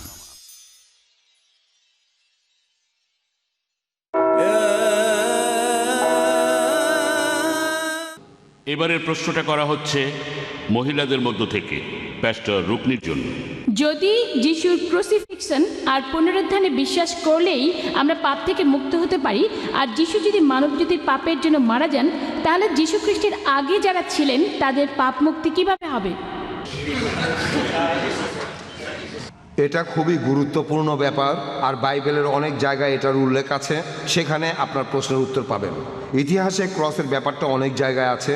খ্রিস্টানরা যারা যীশু খ্রিস্টের পরে এসেছে তারা যিশুকে বিশ্বাস করে, আর তারা রক্ষা পাবেই, কারণ তারা যিশুকে বিশ্বাস করে। যিশুর আগের বিশ্বাসীরা, ইব্রাহিম এছাড়া আরও যেসব বিখ্যাত মানুষ ছিলেন, তারা বিশ্বাস নিয়ে ভবিষ্যতের দিকে তাকিয়েছিলেন। তারা নবী ছিলেন আর ভবিষ্যতের দিকে তাকিয়েছিলেন যিশু কবে আসবেন সেই দিকে। তারা যিশুকে বিশ্বাস করেছেন, এই জন্য তারা রক্ষা পেয়েছেন। এটা বলা আছে তারা যখন মারা যান তখনও তারা ভবিষ্যতের দিকেই তাকিয়েছিলেন। তারপর যিশু যখন মারা গেলেন তখন তিনি যে কাজটা সেখানে করলেন, তিনি সেখানে গেলেন, সেখানে সব নবীরা ছিলেন আর তাদের মুক্ত করে দিলেন, কারণ তারা বিশ্বাস নিয়ে মরেছিলেন। তারা স্বর্গে যেতে পারছিলেন না, কারণ তখনও তাদের পাপের প্রায়শ্চিত্ত হয়নি। এই নবীদের আত্মা তখন অন্য কোনো আধ্যাত্মিক জায়গায় ছিল। যীশু খ্রিস্ট তখন তাদের কাছে গেলেন, তাদের মুক্ত করলেন। আর যিশু যখন ক্রসে মারা গেলেন, দেখা গেল পুরনো আমলের নবীদের কবরগুলো সব খালি। তাদেরকে জেরুজালেমে দেখা গেল, সবাই নিজের চোখেই দেখেছে। তাহলে আগের লোকজনেরা ভবিষ্যতের খ্রিস্টকে দেখবে বিশ্বাস নিয়ে, তাহলে রক্ষা পাবে। যিশু তাদের পাপের জন্য প্রায়শ্চিত্ত করবেন। আর বর্তমানের লোকজনেরা, যেমন আমি আর অন্যরা, পেছনে তাকাবো, আর যিশুর প্রতি বিশ্বাসী আমাদের রক্ষা করবে। ক্রসের প্রভাবটা সবসময়ই থাকবে। ক্রসটা আসলে চিরস্থায়ী, আগের মানুষের জন্যে, ভবিষ্যতের জন্যে, বর্তমানের জন্যে। ধন্যবাদ। হ্যাঁ ভাই, আমার নাম ফয়জাল ঠাকুর, আমি একজন স্টুডেন্ট। উপরের ঘরে যীশু খ্রিস্ট এসেছিলেন আত্মার রূপ নিয়ে, এতে কি প্রমাণ হয় না তিনি মারা গিয়ে পুনরুত্থিত হয়েছিলেন? ভাই, আপনি প্রশ্ন করলেন যে যীশু খ্রিস্ট নাকি তখন আত্মার রূপ নিয়ে এসেছিলেন সেই উপরের ঘরে। এটাই প্রমাণ করে যে তিনি মারা গিয়ে পুনরুত্থিত হয়েছেন। যে অনুচ্ছেদটার কথা বললেন সেটা গসপেল অফ লুক 24 নম্বর অধ্যায়ের 37 নম্বর অনুচ্ছেদ। এটার কথা আমার লেকচারও আমি বলেছি। বলা আছে যে যিশুর শিষ্যরা তখন ভয় পেয়ে গিয়েছিল। তারা ভেবেছিল যে তিনি একজন আত্মা, ভেবেছিল, তারা মনে করেছিল তিনি আত্মা। এখানে বলা হয়নি যে যীশু খ্রিস্ট আত্মা হয়ে এসেছিলেন, এটা পরিষ্কার করতে পরের অনুচ্ছেদে যিশু বলেছেন, গসপেল অফ লুক 24 নম্বর অধ্যায়ের 39 ও 40 নম্বর অনুচ্ছেদে বলেছেন, তোমরা আমার হাত পা দেখো। এটা তো আমি নিজেই, আমাকে স্পর্শ করে দেখো, কারণ আত্মার রক্তমাংসে শরীর থাকে না। এখানে যিশুর শিষ্যরা তারাই আসলে ভুল ভেবেছিল যে তিনি আত্মা। এই ব্যাপারটা যিশুই পরে পরিষ্কার করে দিলেন যে দেখো, আমার হাত দেখো, আমার পা দেখো, তাহলে তোমরা বুঝতে পারবে যে আমি আত্মা নই। তাহলে এমনকি এই অনুচ্ছেদটা এটাও বলছে যে তিনি মারা যাননি, তিনি তখন মানুষ ছিলেন, অর্থাৎ পুনরুত্থিতও হননি। আশা করি উত্তরটা পেয়েছেন। হ্যাঁ ভাই। গুড ইভিনিং ব্রাদার রুকনি, আমি আপনাকে একটা সহজ প্রশ্ন করব, তবে সেটা টপিকের উপরে না, কারণ আপনিও আসলে টপিকের বাইরে কথা বলেছেন। আমি যতটুকু শুনলাম আপনি আজকে বলেছেন অনেক কথাই, বাইবেল, পলের কথাবার্তা ইত্যাদি, তবে আপনি টপিকের উপরে 5 মিনিটের বেশি বলেননি। আপনি যেসব ব্যাপারে কথা বলেছেন আমি সেগুলোর উপরে প্রশ্ন করব। আপনি বলেছেন মুসা নবী 5টি বই লিখেছেন। এই বইগুলি হলো জেনেসিস, এক্সোডাস, লেভিটিকাস, নাম্বারস এবং ডিউটেরোনমি। এই বইগুলি লিখেছেন মুসা। যদি মুসা এই বইগুলি লিখে থাকেন, তিনি কথা কিভাবে বলেন যে পৃথিবীর কোনো মানুষই জানে না যে মুসা নবীর কবর কোথায় অবস্থিত? তিনি 120 বছর বেঁচে ছিলেন, এটা কিভাবে সম্ভব? তাহলে যে লোক, আর আপনিও জানেন যে বাইবেল প্রথমে কিন্তু ইংরেজি ভাষায় লেখা হয়নি। এখানে প্রথম ভাষাটা ছিল কোনিগ্রিক, আর ছিল অ্যারামাইক, হিব্রু আর অ্যারামাইক। এটা একটা অনুবাদ, পবিত্র বাইবেল একটা অনুবাদ। আর সেখানে আপনারা যা লিখছেন সেটা আসলে, আপনি বললেন 2জন দেবদূত পাথরটা সরালো, এখানে আপনারা বলছেন দেবদূত, তবে অরিজিনটা গ্রিকে। এই শব্দটা হলো জেন। জেন জেন শব্দটা অনুবাদ করেছেন দেবদূত। তারপর শিষ্যদের কথা ধরেন, 12 জন বাদে তাদেরকেও বলছেন শিষ্য। আপনারা আসলে শব্দ নিয়ে খেলছেন। এখন আমাকে বলেন বাইবেলের কোন ভার্সনটা সঠিক? বাইবেলের অনেক ভার্সন আছে, আর বাইবেল আসলে কোন ভাষায় লেখা হয়েছিল? আমার মনে হয় না ভাষাটা ইংরেজি, কারণ তেমন যদি হতো। না না না, আমার প্রশ্নটা শেষ করি। আমার প্রশ্নটা সহজ, প্রশ্নটা আসলে খুবই সহজ, কারণ প্যাস্টর আজকে যে কথাগুলো বললেন তার অনেক কিছুই আমি বুঝিনি। আপনারা নিয়মটা একটু শিথিল করেন প্লিজ। এটা হলো আমার প্রশ্ন। প্রশ্নটা আবারও বলছি, বাইবেল কোন ভাষায় লেখা হয়েছিল? সেটা কি ইংরেজি নাকি অন্য কোনো ভাষা? আর আমি বেঁচে থাকা অবস্থায় আমার মৃত্যুর কথা বইতে লিখেছি। এ ব্যাপারটা আমাকে বুঝিয়ে বলেন।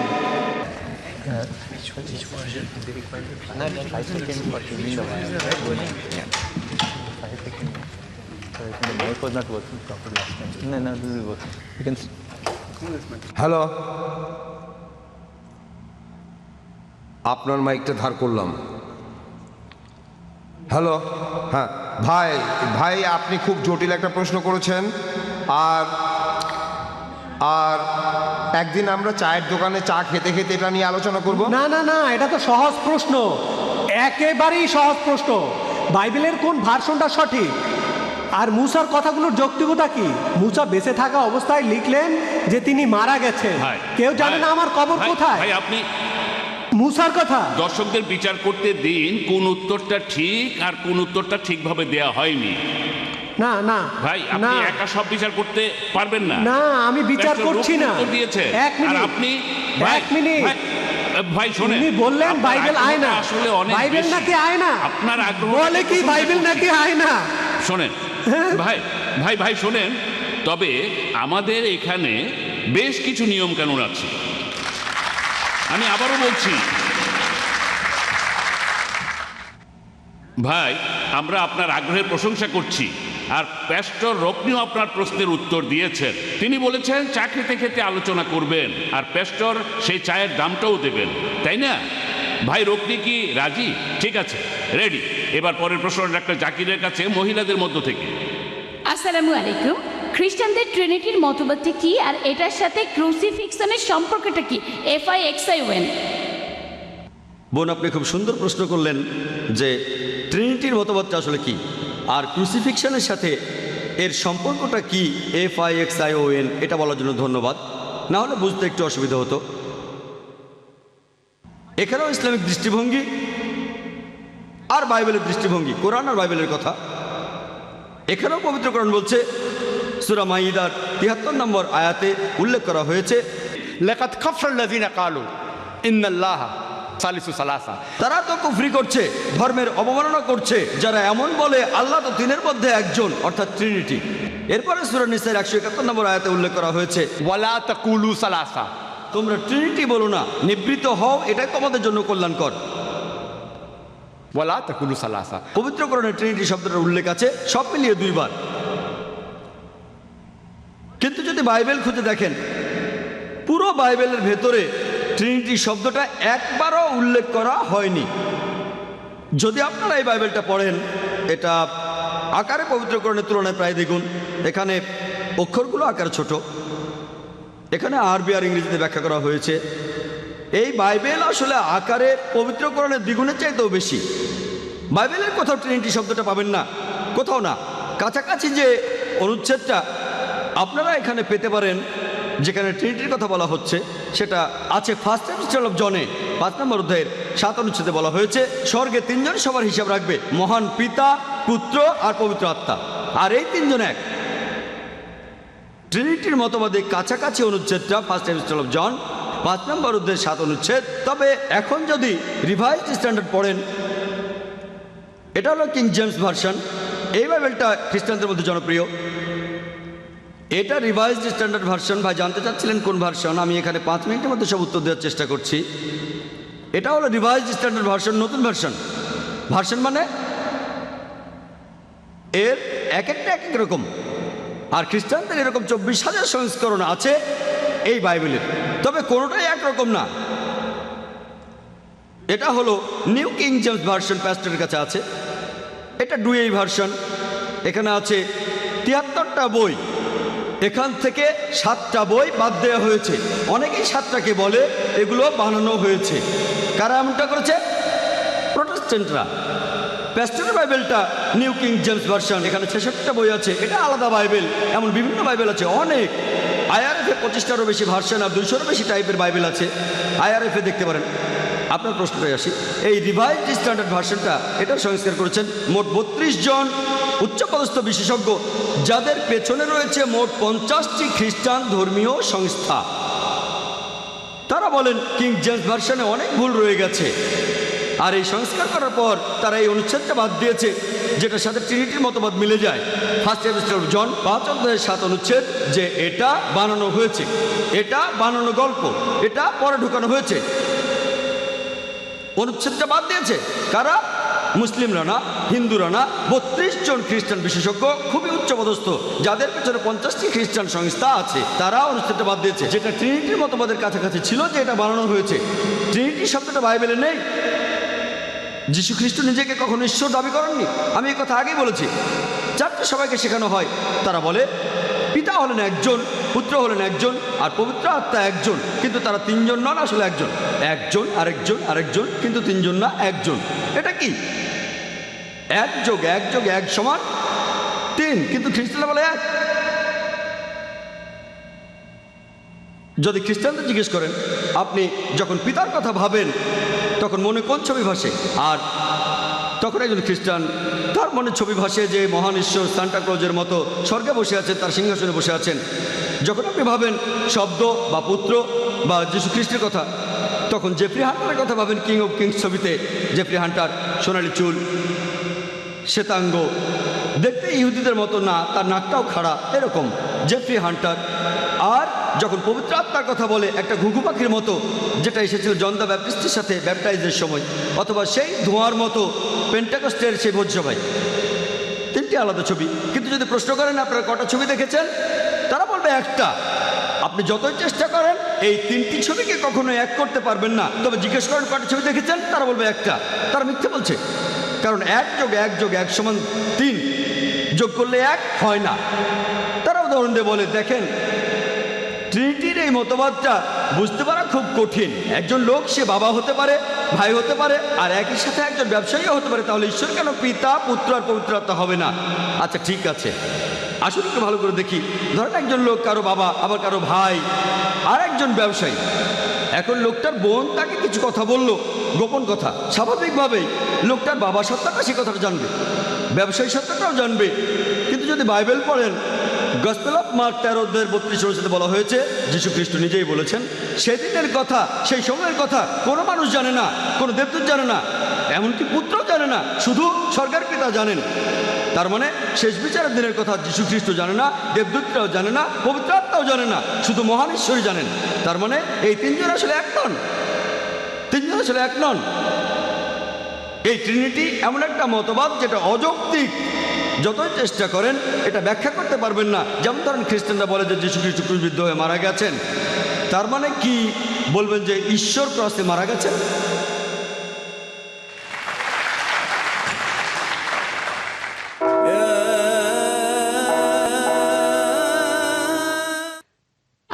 আপনার লেকচারের শুরুতে বললেন যে আমরা মানুষরাই আসলে বিভিন্ন পাপ করে থাকি, ঈশ্বর এগুলো করান না। কিন্তু আদি পাপ সম্পর্কে যে মতবাদ আছে সেটার ব্যাপারে বললেন যে মানুষ পাপের ভেতরে জন্মায়। এই কথা দুটো কি পরস্পর বিরোধী নয়? হ্যাঁ, মানুষ আসলে সবাই পাপী হয়ে জন্মায় না, পাপের প্রকৃতি নিয়ে জন্মায়। ওকে, তার মানে সব মানুষের মধ্যেই পাপ করার প্রবৃত্তিটা রয়েছে।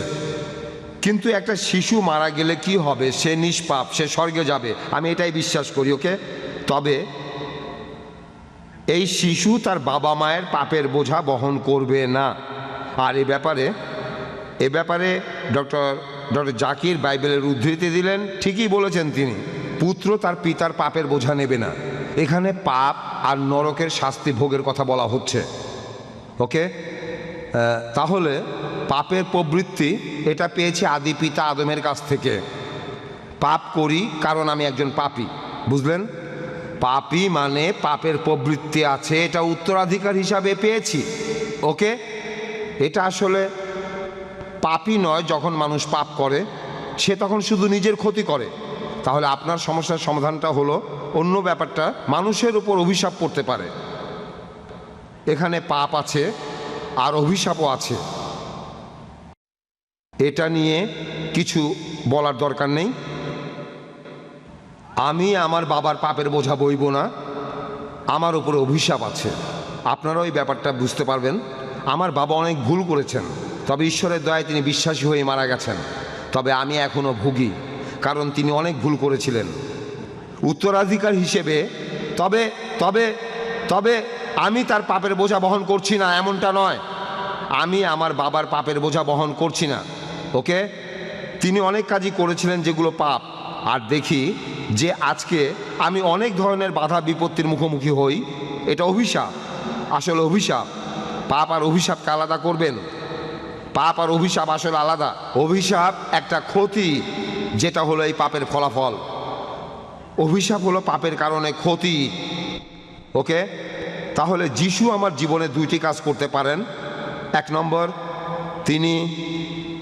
তিনি আমার পাপের বোঝা বহন করেছেন, তাই ঈশ্বর আমাকে পাপের শাস্তি দেবেন না, আমি পাপ মুক্ত হয়ে যাব। দুই নম্বর, তিনি অভিশাপকেও ভেঙেছেন আমার জীবন থেকে। সেজন্য বাইবেলও বলছে যিশু শুধুমাত্র ক্রুসিফাই হয়ে আমাদের পাপ থেকে মুক্তি দিয়েছেন তা নয়, এছাড়াও তিনি আমার অভিশাপগুলো নিজের সাথে নিয়েছেন। আমার এই অভিশাপ, এগুলো তিনি নিয়েছেন, যে অভিশাপগুলো ছিল আসলে আপনার উপর।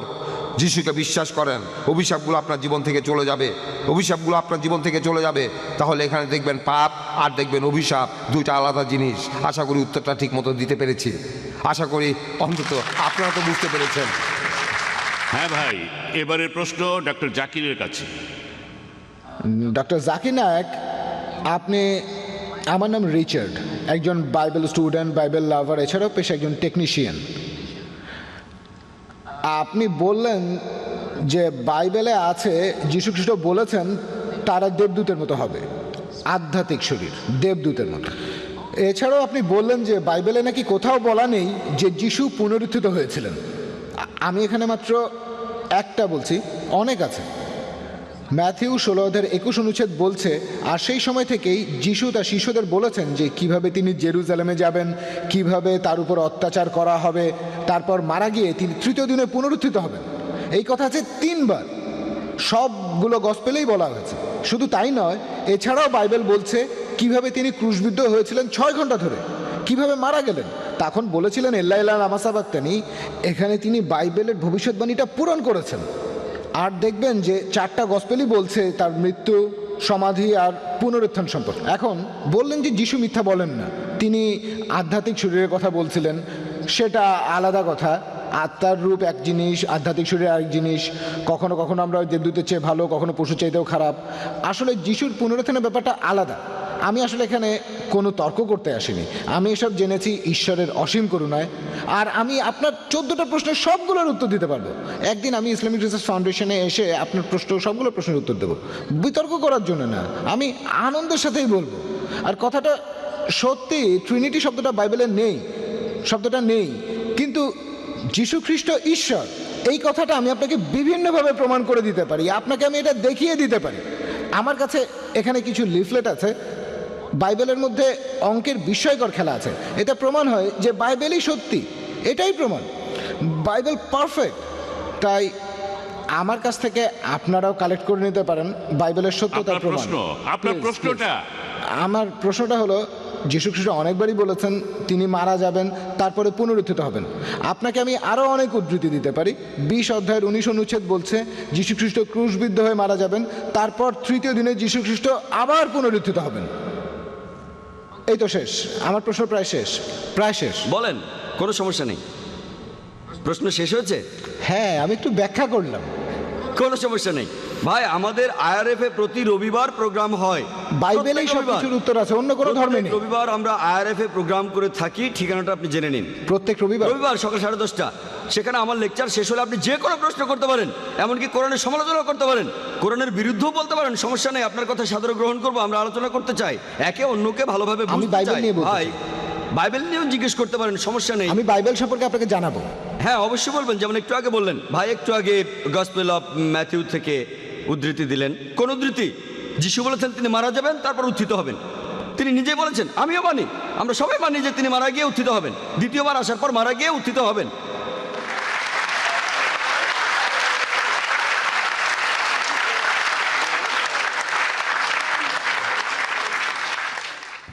আর দ্বিতীয়বার আসার পর পুনরুত্থান, যেটার কথা কোরআন ও বাইবেলে বলা আছে, সেটাই হবে সত্যিকার পুনরুত্থান, সত্যিকার মৃত্যু, সত্যিকার পুনরুত্থান। আপনি যেটা বলছেন যিশু ক্রুশবিদ্ধ হওয়ার পর মারা গেলেন, আপনি যেটা বলছেন সেটা লোক মুখে শোনে, চোখে দেখা না। আমি জানি কিছু লোক বলছিল আমরা তাকে মৃত দেখেছি, সৈন্যরা বলছিল সেটা। বাইবেলে দেখবেন গসপেল অফ জন 9 অধ্যায়, আমি উদ্ধৃতি দিচ্ছি, গসপেল অফ জন 19 নম্বর অধ্যায় 33 অনুচ্ছেদ, আমরা তাকে মৃত ভেবেছিলাম। যেমন প্যাস্টর মনে করেছিল মেয়েটা মারা গেছে, তিনি আরো বললেন তিনি এক্সপার্ট না, একজন সাধারণ মানুষ। তাহলে একইভাবে সৈন্যরা তাকে মৃত ভেবেছিল। এখন চিকিৎসা বিজ্ঞানে দেখেন, ডাক্তারদের স্টেথোস্কোপ লাগে নারীর স্পন্দন বোঝার জন্য, এছাড়া বিভিন্ন machine, ECG, EEG, heartbeat, brain, তারপর ডাক্তাররা ভুল করে। এই পেপার কাটিংগুলো দেখেন, এগুলো নিউজ আর্টিকেল। একজন লোক 3 ঘন্টা মৃত ছিল, তারপর আবার জীবিত হয়েছে 3 দিন। অনেক, এটা দক্ষিণ আফ্রিকায়, ফিলিপিন্সে অনেক কেস আছে। ডাক্তার পরীক্ষা করেছে যন্ত্রপাতি দিয়ে, এখানে সাধারণ সৈন্যরা পরীক্ষা করে বলছে, তার মানে এ না তিনি মৃত। আগে আমার উত্তরটা শোনেন, তারপর লাইনের পেছনে গিয়ে আরেকটা প্রশ্ন করবেন, অথবা রবিবার IRF এ আসবেন। তাহলে এই কথাগুলো লোকমুখে শোনা, তিনি আসলে মারা গিয়েছিলেন কিনা প্রমাণ দিয়েছি 14টা পয়েন্ট। আপনি বললেন সবগুলোর উত্তর দিতে পারবেন, কিন্তু একটার উত্তর দেননি। তিনি ছিলেন জীবিত, জীবিত, জীবিত। তার মানে তিনি পুনরুত্থিত হননি। তিনি একদিন পুনরুত্থিত হবেন, আমিও মানি, প্রত্যেক মুসলমানই মানে। দ্বিতীয়বার যখন তিনি আসবেন, সেবার পুনরুত্থিত হবেন। আর পবিত্র কোরআন বলছে, সূরা মাইদার 116 ও 117 নম্বর আয়াতে উল্লেখ আছে, যিশু বলেছেন যে হে আল্লাহ, তুমি এখানে সাক্ষী, আমি তাদের কখনোই বলিনি আমার উপাসনা করো বা আমি আল্লাহ, বরং আমি বলেছি আবুদুল্লাহ, আল্লাহর ইবাদত করো, রাব্বি ওয়া রাব্বুকুম, তিনি আমাদের সকলের প্রভু। যিশু খ্রিস্ট সেটাই প্রচার করেছেন যেভাবে আল্লাহ তাআলা নির্দেশ দিয়েছেন। তিনি বলেছেন তোমরা শুধু এক আল্লাহর ইবাদত করবে, নিজেকে তিনি আল্লাহ বলেননি। আমি এই কথা আগেও বলেছি, গোটা বাইবেলে স্পষ্ট করে আপনি কিছুই পাবেন না। আপনি বললেন বাইবেলে নাকি এমন কথা আছে, যিশু বলেছেন তিনি ঈশ্বর। গোটা বাইবেলে স্পষ্ট করে বলা আছে, এমন কথা কোথাও পাবেন না যেখানে যিশু তার নিজের মুখে নিজেকে ঈশ্বর দাবি করেছেন আর বলেছেন আমার উপাসনা করো। হ্যাঁ, তিনি আবার আসবেন। কি জন্য? কোরআন বলছে, সূরা নিসার 158 নম্বর আয়াতে উল্লেখ করা হয়েছে যে আল্লাহ সুবহানাহু ওয়া তাআলা তাকে নিজের কাছে তুলে নিয়েছেন, তাকে জীবন্ত তুলে নিয়েছেন। কি জন্য? দ্বিতীয়বার আসার পর তিনি আমাদের নতুন কিছু শেখাবেন না। পবিত্র কোরআনের সূরা মাইদা 3 নম্বর আয়াতে আছে, আজ তোমাদের দিনকে পূর্ণাঙ্গ করলাম, ইসলামকে তোমাদের দিন করলাম, তোমাদের জন্য বিশ্বাস পূর্ণাঙ্গ করলাম। নতুন কিছু তিনি শেখাবেন না। তিনি দ্বিতীয়বার পৃথিবীতে এসে মুসলিমদের নতুন করে কিছু শেখাবেন না। তিনি দ্বিতীয়বার পৃথিবীতে এসে সাক্ষ্য দেবেন যে আমি নিজেকে ঈশ্বর দাবি করিনি, বলিনি যে তোমরা আমার উপাসনা করো। এ কথাটা গসপেলেও বলা হয়েছে, দ্বিতীয়বার আসার পরে লোকজন সবাই বলবে হে প্রভু, হে প্রভু, আমরা কি আপনার নামে সব অলৌকিক কাজ করিনি? যিশু তখন তাদের বলবেন তোমরা অন্যায়কারী, তোমরা পাপী, তোমরা এখান থেকে চলে যাও, আমি তোমাদের চিনি না। তিনি এ কথা কাদের বলবেন? মুসলিমদের, হিন্দুদের, খ্রিস্টানদের। তোমরা আমার নামে অলৌকিক কাজ করেছো, তোমরা এখান থেকে চলে যাও, আমি তোমাদের কাউকে চিনি না। যিশু খ্রিস্ট দ্বিতীয়বার যখন আসবেন, সেই সময় পবিত্র কোরআনের সূরা ইমরানের 185 নম্বর আয়াতে উল্লেখ করা হয়েছে, কুল্লু নাফসিন যায়কাতুল মউত, জীবমাত্রায় মৃত্যু স্বাদ গ্রহণ করিবে। যিশু মারা যাবেন সাধারণ মানুষের মতোই, তারপর ইনশাআল্লাহ পুনরুত্থিত হবেন তিনি। আমরাও অপেক্ষা করছি রোজ কিয়ামতের আগে যিশু এই পৃথিবীতে আসবেন। আশা করি উত্তরটা পেয়েছেন। হ্যাঁ ভাই, আমার প্রশ্নটা প্যাস্টরের কাছে। মুসলিমরা বেহেশতে যেতে চাইলে তাদের বেশ কিছু শর্ত পূরণ করতে হবে। আজকে আপনার লেকচারে যেটা শুনলাম আর আমার প্রতিবেশীদের কাছ থেকে যা শুনেছি যে খ্রিস্টান ধর্ম বলে যে খ্রিস্টানরা পাপমুক্ত। পাপমুক্ত মানে যীশুখ্রিস্ট নাকি মানব জাতির সবার পাপের বোঝা মাথায় নিয়ে ক্রুশবিদ্ধ হয়ে মারা গিয়েছিলেন। তাহলে তার মানে যদি আজকে কেউ মেনে নেয় যে যীশুখ্রিস্ট ক্রুশবিদ্ধ হয়ে মারা গেছেন মানব জাতির সবার পাপের জন্য, তার মানে কি এই সেই লোকের পাপ অতীত আর ভবিষ্যতের সব মুছে গেল আর সে স্বর্গে যেতে পারবে? হ্যাঁ, বাইবেলে এই কথা লেখা আছে, যদি যিশুকে বিশ্বাস করেন, তার মানে যীশু খ্রিস্টের কথার কাজে বিশ্বাস করা, বিশ্বাসটাকে মুখের কথায় মেনে নেন, তার মানে নিজের মুখে কথা বলেন, যিশুকে গ্রহণ করেন আপনার অন্তর থেকে, তারপর আপনি পাপ থেকে মুক্ত হবেন, তখন আপনার নিয়তিও বদলে যাবে। এখানে আমি ব্যাপারটাকে যেভাবে বুঝি, আপনার নিয়তি বদলে যাবে, আপনি সেই মুহূর্তেই স্বর্গে চলে যাবেন না। আরেকটা প্রশ্ন, এটার সূত্র ধরেই, তাহলে তার মানে আমি বাইবেল পড়লাম, বাইবেলের প্রত্যেকটা কথাই বিশ্বাস করলাম, মানলাম যীশুখ্রিস্ট মারা গেছেন ক্রুশবিদ্ধ হয়ে, তার পরের দিন হয়ে গেলাম ধর্ষণকারী অথবা সন্ত্রাসী আর মানুষ খুন করে বেড়াতে লাগলাম, তারপরও কি আমি স্বর্গে যেতে পারবো? এখানে আসলে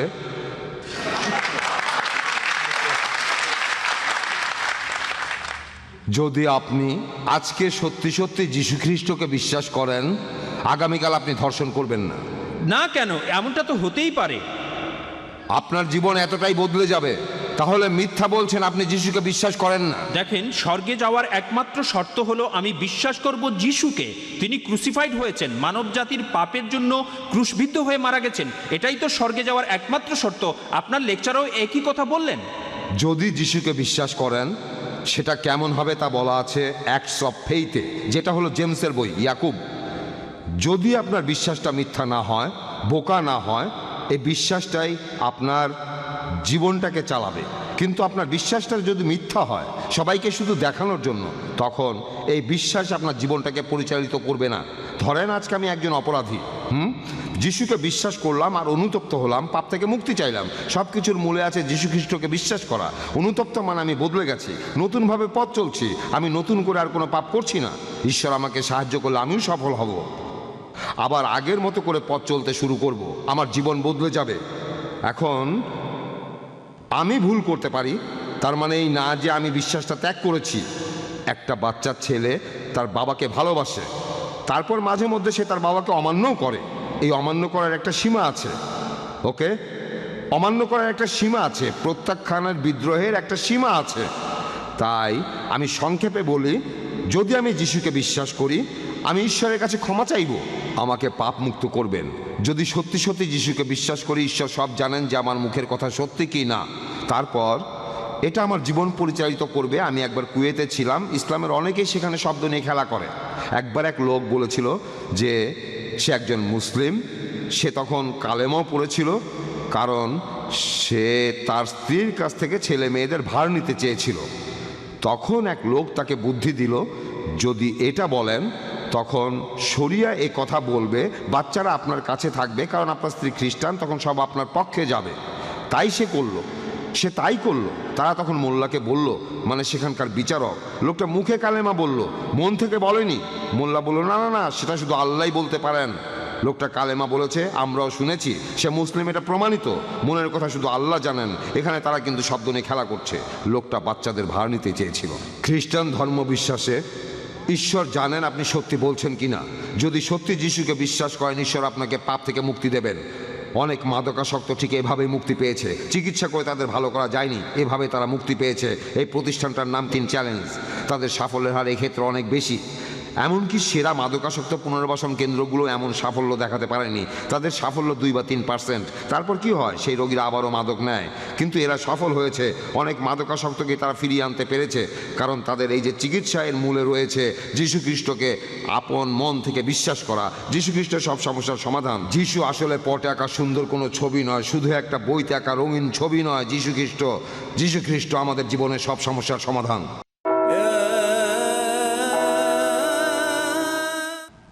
আচ্ছা, এবারের প্রশ্নটা মহিলাদের মধ্য থেকে। ডক্টর জাকির, প্যাস্টর রকনিকে কেউ কি প্রশ্ন করবেন মহিলাদের মধ্য থেকে? আমাদের পাপের দায়ভার যদি আমাদের উপরে থাকে, তাহলে যিশু কেন আমাদের পাপের জন্য মারা গেলেন? আচ্ছা, আর সরি, প্রশ্নটা কি প্যাস্টর রকনির জন্য? হ্যাঁ, ঈশ্বর সেজন্য যিশুকে কেন শাস্তি দিবেন? যদি আমাদের পাপের দায় আমাদের উপরেই থাকে, তাহলে যিশু কেন আমাদের জন্য মারা গেলেন? আর দ্বিতীয় প্রশ্নটা সেটা কি? আমাদের জন্য ঈশ্বর কেন যিশুকে শাস্তি দিবেন? আচ্ছা, আইন বলতো আমরা সবাই পাপী। এই আইনটা ছিল যিশুর আগে। সেখানে মানুষের কাছে ঈশ্বর কি চান সেটা বলা আছে। সেখানেই আসলে বলা হয়েছে যে আমরা কতটা পাপী। ওকে, তাহলে এই পাপ থেকে কোনো মুক্তি নেই, সব মানুষেরই একই অবস্থা, কোনো মুক্তি নেই। আর মুসার আইন নিশ্চিত করে বলছে পাপ থেকে মুক্তি নেই, তোমরা যতই চেষ্টা করো সফল হবে না। তারপর যিশু আসলেন এই চক্রটা ভেঙে দিতে। ওকে, আমি আমার লেকচারে আগেও বলেছি, যদি আমার কোনো বন্ধু আমার পাপের জন্য মারা যায়, তার মৃত্যুটা ঈশ্বরের কাছে কোনো গুরুত্বই পাবে না, কারণ সে শুধু নিজের কাজের জন্য দায়ী। তবে যীশু খ্রিস্ট একেবারেই আলাদা। যিশু এমন একজন মানুষ যিনি কখনোই মরতে পারেন না। ঈশ্বর এখানে মানুষের রূপ নিয়েছেন নিজের ঐশ্বরিক ক্ষমতাগুলোকে বাদ দিয়ে। ওকে, তিনি মানুষ হিসাবেই ছিলেন। এখানে পাপ আর বিচারের কথা যদি বলি, তিনি কখনোই মরতে পারেন না। সেজন্য তিনি একটি নিখুঁত ভেড়া। এই পৃথিবীর অন্য কেউ এতটা নিখুঁত নয় যিশুর মতো। আর সেজন্য যিশুর মৃত্যুটা খুবই মূল্যবান, ঈশ্বরের কাছে অনেক অনেক দাম। আর পুরো মানুষ জাতির পাপের বোঝা মাত্র একজনই নিতে পারে পুরো ইতিহাসে, আর তিনি হবেন অন্য সবার চেয়ে আলাদা। একমাত্র তিনিই পাপের বোঝা নিতে পারবেন, অন্য কেউ এটা পারবেন না। একমাত্র যীশু খ্রিস্ট পারবেন, কারণ তিনি জীবনে কখনো কোনো পাপ করেননি। আর তাই তিনি ছিলেন বলিদানের জন্য একটা নিখুঁত ভেড়া। ব্যাপারটা এরকমই। আর যীশু খ্রিস্ট সবার চাইতে আলাদা। এটাই কারণ আমার ধারণা আপনাকে আমি কিছুটা বোঝাতে পেরেছি। হ্যাঁ, ওকে। যীশু খ্রিস্ট তিনি ছিলেন একেবারে নিষ্পাপ, তার কখনোই মরা উচিত নয়। এই জন্যই তিনি হলেন ঈশ্বরের জন্য একটি নিখুঁত ভেড়া, অন্য সব মানুষের পাপের বোঝা নেবেন। তারপরে কি আমাদের পাপের ভার আমাদের উপরে থাকবে যিশুকে বিশ্বাস করার পরও? আমি একটু আগে কথা বলেছিলাম, আপনি যদি বিশ্বাস করেন আপনার কাজেও সেটা প্রকাশ পাবে। কিছু মানুষ বিশ্বাস করে কোনো সুবিধা পাওয়ার জন্য, হয়তো তারা কোনো বিদেশি কোম্পানিতে বড় চাকরি পাবে, অনেকেই এমনটা করে। তবে ঈশ্বর সব কিছু জানেন। ওকে, তাই আপনি যদি বিশ্বাস করেন আপনার কাজের মধ্যেই সেটা প্রকাশ পাবে। জুডাস ইসকারিয়াত বিশ্বাস করেছিল, তবে সেটা আসল বিশ্বাস ছিল না। পরবর্তীতে আমরা দেখি মাত্র 30টা পয়সার জন্য সে বিশ্বাসঘাতকতা করেছিল। আসলে প্রথম থেকেই সে বিশ্বাসী ছিল না। এই বিশ্বাসটা আসল ছিল না। সুবিধা থাকলে বিশ্বাসী, শুধু তখনই বিশ্বাসী যখন সুবিধা থাকবে। ওকে, তাহলে বুক অফ জেমস বলছে যদি বিশ্বাস করেন কাজেই সেটা প্রকাশ পাবে। ওকে, শুধু মুখে বললেই সেটা বিশ্বাস হয়ে যায় না, মুখের কথাগুলো ভেতরে থাকতে হবে। ওকে, মানে একেবারে অন্তর দিয়ে আমি ঈশ্বরের কাছে পাপ মুক্তির জন্য প্রার্থনা করব, আমি পাপ মুক্তির জন্য প্রার্থনা করব ঈশ্বরের পুত্র যিশুর নামে। এটাই হলো পাপ মুক্তির একমাত্র উপায়, আর কোনো পথ খোলা নেই। সরি, আপনি বললেন যে ঈশ্বর মানুষের রূপ নিয়ে এসেছিলেন। আমি আসলে মাফ করবেন, আপনি আপনার প্রশ্ন করেছেন, প্যাস্টরও উত্তর দিয়েছেন। আমি আসলে একটি কথা এখন আপনি আরেকটা প্রশ্ন করতে পারবেন আমি না। একটি কথা বলবো ওনার উত্তরটা প্রসঙ্গে আর কি। আপনি দ্বিতীয় প্রশ্ন করতে চাইলে আচ্ছা, এক কথায় বলে ফেলেন। প্যাস্টর বললেন যে লোক যীশু খ্রিস্টকে বিশ্বাস করবে সে কখনোই একজন ধর্ষণকারী হবে না। তবে যদি খ্রিস্টানদের দেখেন, সামগ্রিকভাবে দেখবেন যে সব খ্রিস্টানই পাপ করে। তাহলে আপনি কি এই কথা বলছেন যে কোনো খ্রিস্টানই সত্যিকার অর্থে যীশু খ্রিস্টকে বিশ্বাস করে না?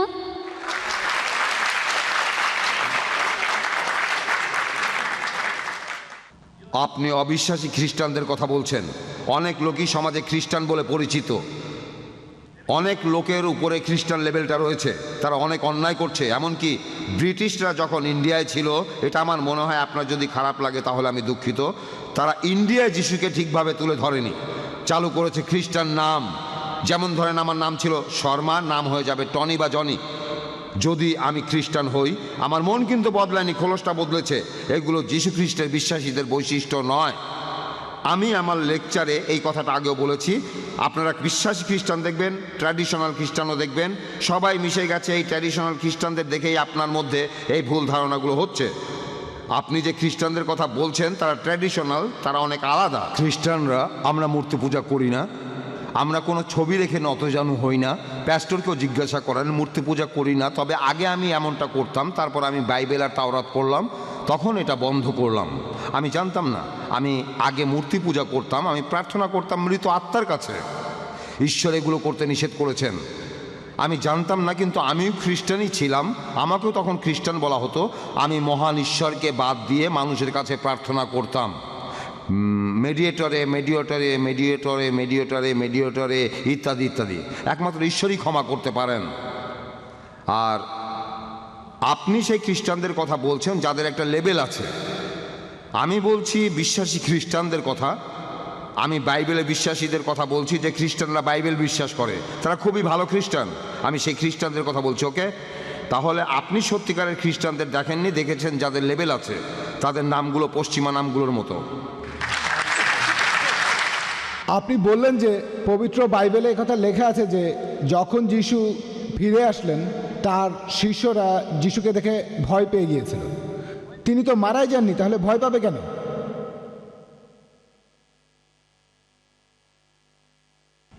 ভাই, আপনি প্রশ্ন করলেন যে যীশুখ্রিস্ট যখন উপরের ঘরে গেলেন, যেখানে তার শিষ্যরা জড়ো হয়েছিল, তিনি মারা যাননি, কিন্তু তারা ভয় পেল কেন? আমার লেকচার দেওয়ার সময় আমিও প্রশ্নটা করেছিলাম, কেন ভয় পেল? উত্তরটাও দিয়েছিলাম, কারণ তারা ভেবেছিল আত্মা, মনে করেছিল আত্মা।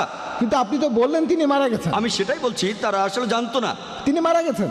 আচ্ছা, ধরেন আপনি আচ্ছা, মারা বলেন। গেলেন, তারপর এখানে আসলেন, তখন ভয় পেয়ে সবাই এখান থেকে পালিয়ে যায়। হ্যাঁ, ঠিক আছে, আমিও একমত। আপনি একমত? ধরেন আমি খবরের কাগজে পড়লাম যে অমুক লোক 10 তলা থেকে পড়ে গেছে, হ্যাঁ, আর সে মারা গেছে, কিন্তু আগামীকাল যদি সেই লোক আসে আমি তো ভয় পাবোই। যদি সে বলে যখন আমি পড়ে গিয়েছিলাম সেখানে একটা ট্রাক ছিল, তার উপরে পড়ে গেছি, আমি মারা যাইনি, তাহলে অন্যজনের কাছে শুনলাম সে পড়ে গিয়ে মারা গেছে, তারপর যখন আসলো আমি তাকে চেক করে দেখলাম, তার হাত দেখলাম, সে জীবিত, তাহলে প্রথমে আমি ভয় পাবো, কিন্তু পরে যখন সব শুনবো আর ভয় পাবো না। এখানেও একইভাবে প্রথমে তিনি তো মারা গেছেন। আগে উত্তরটা দেই, তারপর বলেন, সমস্যা নেই, আপনাকে সময় দেব, আরো প্রশ্ন করেন, IRF-এ আসেন, আগে আমাকে উত্তরটা দিতে দেন। তারা ভেবেছিল, বাইবেল বলছে গসপেল অফ লুক 24 নম্বর অধ্যায়ের 37 অনুচ্ছেদে, তার শিষ্যরা ভয় পেয়ে গিয়েছিল আর ভেবেছিল তিনি আত্মা, মনে করেছিল। এটা কে বলেছে? ডক্টর জাকির বলেনি, কে বলেছে? লুক। তারা ভেবেছিল তিনি আত্মা। তখন যিশু বললেন, আমাকে স্পর্শ করে দেখো, কারণ আত্মার রক্ত মাংসে শরীর থাকে না। তারা খুশি হয়ে গেল। প্রথমে ভয় পেয়েছিল কারণ তারা ভেবেছিল আত্মা, যখন প্রমাণ করলেন তিনি আত্মা নন, তারা খুশি হয়ে গেল। এই কথা কে বলেছে? Gospel of look. গসপেল বলছে যিশু মারা গিয়েছিলেন, সমাধিতে রাখা হয়েছিল, তারপর এসেছিলেন। আপনি এটা বলেছেন? এমন কথা আপনি বলেছেন, আমি জানি না। আমি উদ্ধৃতি দিচ্ছি বাইবেল থেকেই। এক্সকিউজ মি ভাই, আপনি প্রশ্ন করেছেন, বক্তাও সেটার উত্তর দিয়েছেন। মনে হয় আল্লাহ আমাদের বেশিরভাগ মানুষকেই দিয়েছেন নিজের বুদ্ধি, নিজের মন, তারা নিজেরাই সব বিচার করবেন। আমরা এই ব্যাপারে মন্তব্য করব না। এখানে দর্শক শ্রোতা যারা আছেন তারাই এগুলো বিচার করবেন। এটাই আমাদের আজকের এই অনুষ্ঠানের মূল উদ্দেশ্য, যাতে করে আমরা একে অন্যকে ভালোভাবে বুঝতে পারি। এটা নিয়ে ঝগড়া করব না, আমরা এখানে একে অন্যকে ভালোভাবে বোঝার চেষ্টা করব। ওনারা এখানে এক্সপার্ট, তারা ভালো করে জানেন, তাই তাদের উত্তর দিতে দিন। যদি আপনি ভালো জানেন তাহলে একটা হল ভাড়া করেন, তারপর আমাদের আমন্ত্রণ জানান, আমরা সবাই ঘুরতে যাব, সবাই যাব আপনার কথা শুনতে। হ্যাঁ ভাই, বলেন। এই সব কথাগুলোই লোক মুখে শোনা। শিষ্যরা তাকে আত্মা মনে করেছিল, কারণ তারা শুনেছিল তিনি মারা গেছেন, শুনেছিল লোকজনের মুখে, তারা নিজের চোখে দেখেনি। এ কথা কে বলেছে? গসপেল অফ মার্ক 14 অধ্যায়ের 50 অনুচ্ছেদ। তাদের সবাই পালিয়ে গিয়েছিল। যিশু খ্রিস্টের জীবনের সবচেয়ে সংকটময় মুহূর্তে শিষ্যরা সবাই তাকে ত্যাগ করে চলে গিয়েছিল। এ কথা কে বলেছে? গসপেল বলেছে। তারা লোকজনের মুখে শুনেছিল, তিনি তার হাত দেখিয়ে প্রমাণ করেছিলেন তিনি কোনো আত্মা নন। আর প্যাস্টর বললেন, আগের প্রশ্নের উত্তরে তিনি মানুষের পাপ মুক্তির কথা বললেন, সেখানে প্যাস্টর বললেন আমাদের মানা উচিত যে যীশু খ্রিস্ট আমাদের পাপের জন্য মারা গেছেন, এরপরে আমাদের পাপ করা উচিত না। আমি এটা বুঝলাম না, কেউ আমার পাপের প্রায়শ্চিত্ত করে থাকলে নতুন করে পাপ করতে অসুবিধা কোথায়? যদি কেউ আমাকে বলে অমুক রেস্টুরেন্টে যান, দিল্লি দরবার, আমি বিল দিয়ে দিয়েছি, আপনি যত খুশি খেয়ে আসেন, তারপর বললাম মুরগি খাবেন না। আমি বললাম কেন? আপনি তো বিল দিয়ে দিয়েছেন, আমি মুরগি খাবো না কেন? খাসির মাংস খাবেন না, আমি বললাম কেন? আপনি তাহলে মিথ্যে বলেছেন। আপনি আমাকে বললেন আমি বিল দিয়ে দিয়েছি, আপনি যত খুশি খান, যত খুশি আপনি খেয়ে যান সারা জীবন ধরে, তারপর কেন বলছেন মুরগি খাওয়া যাবে না, খাসি খাওয়া যাবে না? তাহলে তো মিথ্যে বলেছেন। তাহলে যিশু আমাদের পাপের জন্য প্রায়শ্চিত্ত করে থাকলে তাহলে সমস্যা কোথায়? যদি ধর্ষণ করেন আর চুরি করলেই বা সমস্যা কোথায়? তাহলে এই যুক্তিটা আসলে কোনো যুক্তিবাদী মানুষ মানতে পারবে না। আশা করি উত্তরটা পেয়েছেন।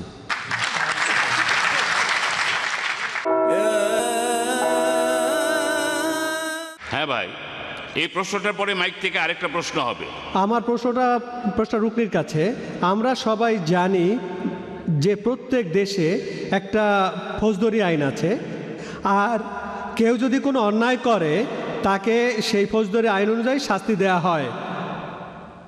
তবে এত কিছুর পরেও যদি খবরের কাগজ পড়েন, সেখানে দেখবেন হাজার হাজার খুন, ধর্ষণ আর পুরো পৃথিবীটা জুড়েই এমন অপরাধ চলছে। ধরেন আপনি আপনার লেকচারে যে কথাগুলো বললেন লেকচারের শুরুতে, যে যীশু খ্রিস্ট ক্রুসিফাইড হয়েছিলেন, নিজের পাপের জন্য তিনি এই শাস্তি পাননি, বরং ক্রুসিফাইড হয়েছিলেন মানুষ জাতির সবার পাপের প্রায়শ্চিত্তের জন্য, মানে খ্রিস্টানদের পাপের জন্য।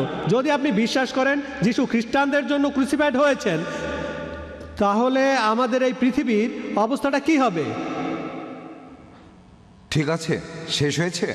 বাইবেলে বলা আছে যিশু মারা গিয়েছেন পৃথিবীর সব মানুষের পাপের বোঝা নিয়ে। যে লোক যিশুকে বিশ্বাস করে সে পাপ থেকে মুক্ত হবে। এই বিশ্বাসটা আসলে আপনার জন্য পৃথিবীর সব মানুষের জন্য। তাহলে তখন পরিস্থিতি নিয়ন্ত্রণ করবে কে? সবাই যদি এটা বিশ্বাস করে, হ্যাঁ, আপনাকে আজ এখানে খুন করতে পারি, হ্যাঁ, আর কালকে আমি আদালতে গিয়ে বলবো আমার পাপের জন্য যিশু ক্রুসিফাইড হয়েছেন, আমার বিচার করতে পারবেন না। হ্যাঁ, এটা কি কাগজে লিখে দিতে পারবেন যে এই লোকের বিচার করা যাবে না, এর জন্য যিশুকে ক্রুসিফাইড করা হয়েছে? এই প্রশ্নটার উত্তর আমি আগেও দিয়েছিলাম। বুক অফ জেমসে আছে, আরবিতে ইয়াকুব বলছেন, যদি সত্যি বিশ্বাস করেন আমাকে খুন করবেন না। আপনি খুন করবেন না, এটা লিখে দেন, যদি মিস্টার ইফতেখার আজকে আমাকে খুন করে আর এজন্য কোনো আদালতে তার বিচার করা যাবে না, লিখে দিতে পারবেন? হ্যাঁ, এই কথাটা লিখে দিতে পারবেন? এক মিনিট, আমি কালকেই বিশ্বাস করব যে যীশু খ্রিস্ট আমাদের জন্য ক্রুসে মারা গিয়েছেন। কালকেই বিশ্বাস করব, আমি একজন খ্রিস্টান হয়ে যাব। দেখেন, এই দুইটা ব্যাপার আলাদা। আগেও বলেছি পাপ আর পাপের ক্ষতি আলাদা। ওকে, পাপ জিনিসটা হলো আলাদা। আপনাকে একটা সহজ কথা না, বলি। দেখেন, শুনেন, আপনি তো একজন বিশ্বাসী, আপনি খ্রিস্টান ধর্মে বিশ্বাস করেন, একজন খ্রিস্টান। হ্যাঁ, আজকে সকালে আমার মেয়েকে বলেছিলাম তুমি 1 থেকে শুরু করে 20 ঘরের নামটা একেবারে সব মুখস্থ করে ফেলবে, মুখস্থ করো, আমি সন্ধ্যা এসে শুনবো। শুধু আমাকে খুশি করার জন্য সে সব মুখস্থ করেছে, সবগুলো মুখস্থ করে আমাকে সন্ধ্যায় শুনিয়েছে। ডাক্তার জাকির নায়েক খ্রিস্টান নন, একজন মুসলমান, কিন্তু তিনি প্রত্যেকটা বাইবেল থেকে উদ্ধৃতি দিতে পারেন, যে কোনো বাইবেল। হ্যাঁ, আপনি একজন বিশ্বাসী, বলেছেন যে আমি বিশ্বাসী, যিশুকে ভালোবাসি, কিন্তু বাইবেল থেকে একটা উদ্ধৃতি দিতে পারেন না। Brother, you have to put...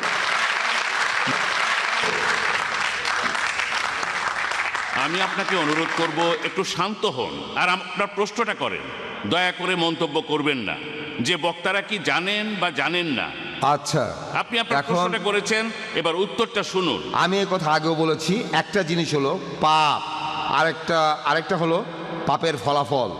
ওকে, যেমন ধরেন একজন খুব গরিব লোক, তার কাছে খুব অল্প খাবার ছিল, আমি একজন চোর, খাবারটা চুরি করলাম আর লোকটা না খেতে পেয়ে মারা গেল।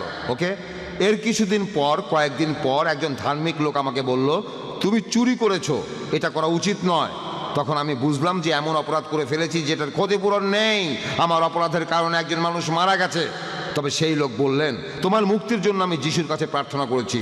তারপর আমার নিয়তি বদলে গেল। আমার নিয়তি যে বদলালো এটাই হলো বাস্তব।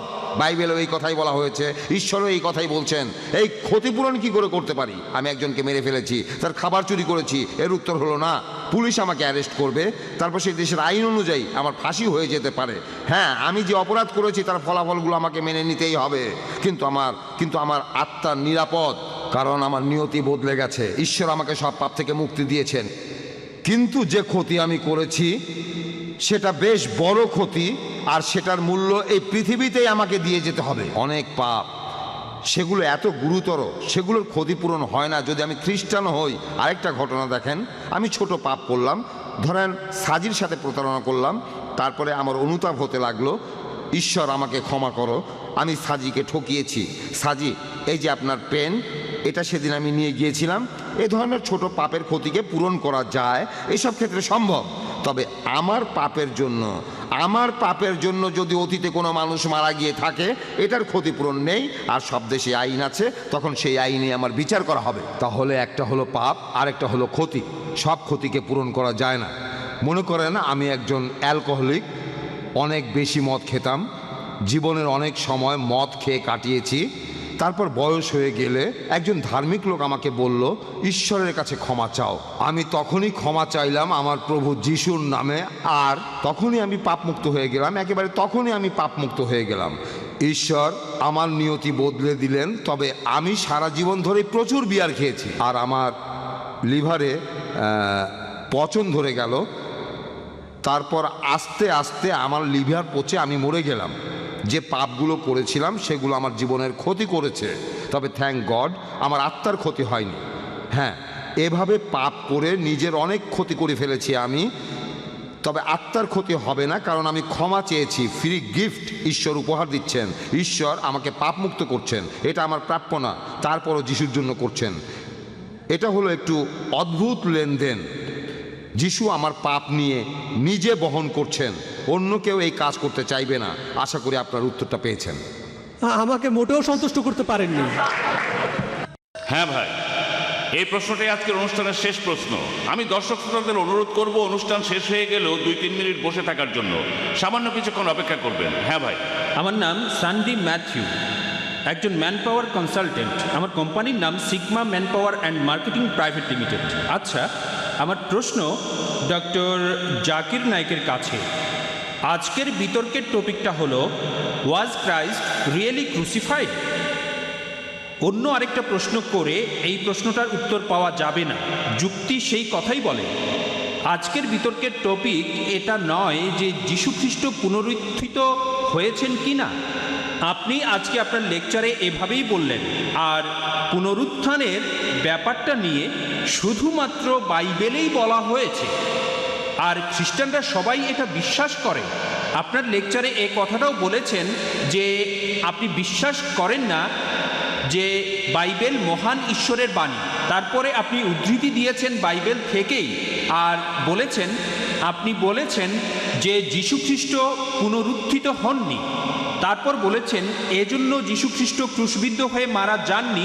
যুক্তিটা খারাপ না, তবে এই বিতর্কের ব্যাপারে আমার মনে হয় এটা ঠিক না। আরেকটা পয়েন্ট, হ্যাঁ, আর একই প্রশ্ন নিয়ে বলছি, আরেকটা পয়েন্ট বলবো। এখন এটা একটা ঐতিহাসিক ঘটনা, ক্রুসিফিকশন আর যিশুর মৃত্যু একটা ঐতিহাসিক ঘটনা। ঐতিহাসিক রায় এই কথাগুলো লিখে গেছেন। জোসেফাস নামে এক ইহুদি ঐতিহাসিক যিশু খ্রিস্টের এই ক্রুসিফিকশন নিয়ে অনেক কিছু লিখেছেন। এই ঘটনাটা সিক্রেট না, রীতিমতো মিছিল করে যিশুকে অত্যাচার করে মারা হয়েছে। যিশু যদি মারা না যান তাহলে তার কি হয়েছিল? তিনি কি কোথাও লুকিয়ে গেছেন? যখন তাকে ক্রস থেকে নামানো হলো, তাকে শোয়ানো হয়েছিল, অনেক লোকজনই এই ঘটনা দেখেছিল। এটাকে অস্বীকার কিভাবে করবেন? এছাড়াও আরেকটা কথা বলবো, কারণ আমি শেষ প্রশ্নটা করছি। প্রশ্ন করে যাচ্ছেন, অলরেডি 3টা প্রশ্ন করে ফেলেছেন। 3টা প্রশ্ন আরো করতে পারেন, কোনো সমস্যা নেই, তবে এই ব্যাপারে চেয়ারপারসনকে জিজ্ঞেস করে নেন, আমি সবগুলোর উত্তর দেব। আরেকটা প্রশ্নের উত্তর দেবেন? আরেকটা প্রশ্ন। ভাই আমি আমাদের বক্তাকে আগে এই প্রশ্নের উত্তর দিতে দিন, আমাদেরও হাতে সময় কম, তাকে উত্তরগুলো দিতে দিন। যদি সময় থাকে তাহলে আরো প্রশ্ন করতে পারবেন। ভাই 4টা প্রশ্ন করেছেন। একটা কথা, আরেকটা কথা, এটা আসলে প্রশ্ন উত্তর পর্ব। আপনি এখানে শুধু প্রশ্ন করবেন, মন্তব্য করবেন না। আপনি পরে একদিন IRF এ আসেন, তখন বিস্তারিত আলোচনা হবে, তখন আলোচনা করবেন, কিন্তু এখন করবেন না। প্লিজ কোনো রকম মন্তব্য করবেন না, আগে প্রশ্নগুলোর উত্তর শুনুন। ভাই আপনি 4টা প্রশ্ন করেছেন, বললেন যে টপিক হলো ওয়াজ ক্রাইস্ট রিয়েলি ক্রুসিফাইড, আর এখানে পুনরুত্থানের কথা কেন বলছি, আর তারপর বললেন যদি যীশুখ্রিস্ট পুনরুত্থিত না হন তাহলে তিনি ক্রুসিফাই হননি। আপনি আসলে উল্টো পথে হাঁটছেন। আমি যেটা করতে চেয়েছিলাম, আমি এক ঢিলে 2টো পাখি মারতে চেয়েছিলাম। আমি আরেকটা বিতর্ক করতে চাই না যিশুর পুনরুত্থান নিয়ে। 2টো পাখি এক ঢিলে, যদি মারা না যান তিনি ক্রুসিফাইড হননি, যদি মারা না যান তিনি পুনরুত্থিত হননি। এক ঢিলে 2টো পাখি। যদি আপনি এখান থেকে পুনরুত্থান শব্দটা বাদ দেন, তারপরও যুক্তিটা এরকমই থাকবে। আর আপনি পরে ভিডিও ক্যাসেট দেখতে পারেন বাজারে আসার পরে। প্রথমে আমি বলেছি যদি কেউ মারা না যায় সে ক্রুসিফাইড হবে না। তারপরে আমি বলেছি যে পুনরুত্থান হতে গেলেও তাকে আগে মরতে হবে। আমি এক ঢিলে দুটো পাখি মেরে প্রমাণ করতে চেয়েছি যে যীশু খ্রিস্ট আসলে মারা যাননি। যদি মারা না যান তিনি ক্রুসিফাইড হননি। যদি মারা না যান কিভাবে পুনরুত্থিত হবেন? আমি এখানে এক ঢিলে দুটো পাখি মারতে চেয়েছিলাম, তবে টপিকের মধ্যে থেকেই আমি টপিকের বাইরে চলে যাইনি, কারণ এই দুটো ব্যাপারই ইম্পর্ট্যান্ট। পলের কথা অনুযায়ী 1 করিন্থিয়ান 15 অধ্যায়ের 14 অনুচ্ছেদে যে যদি যীশু খ্রিস্ট মারা না যান, না ওঠেন, আমাদের শেখানো মূল্যহীন, তোমাদের বিশ্বাসও মূল্যহীন। আমি এক ঢিলে দুটো পাখি মারতে চেয়েছি। পরে অনুষ্ঠানটা ভিডিও দেখে নেবেন। আপনি এছাড়াও বললেন যে ঐতিহাসিকরাই বলেছে, ইহুদি ঐতিহাসিক, যে যীশু ক্রুসিফাইড হয়েছিলেন। ভাই আপনি কি জানেন যীশু ক্রুসিফাইড হয়েছে এ নিয়ে কতগুলো বই লেখা হয়েছে? তার ডবল বই লেখা হয়েছে যীশু যে ক্রুসিফাইড হয়নি সেটা নিয়ে, ঐতিহাসিক রেকর্ড। আপনি আয়ারফে আসেন। ভেঞ্চুরির কথা বলতে পারি, একজন জার্মান দার্শনিক, তিনি বলেছেন সিম্পলি সব। আপনি কতগুলো বলবেন? আমি আপনাকে দ্বিগুণ বলবো। ওই ঐতিহাসিকরাই, মুসলিমরা নয়, খ্রিস্টান, অমুসলিম, একজনের কথা বলেছি। 4 নম্বর প্রশ্ন, যদি যীশু খ্রিস্ট সত্যি সত্যি মারা না যান তার কি হয়েছে? তিনি কি পৃথিবীর নিচে আছেন? ইত্যাদি। মনে হয় আমার লেকচারটা শোনেননি। দুটো লেকচার দিয়েছি আর প্রশ্নের উত্তরও দিয়েছি।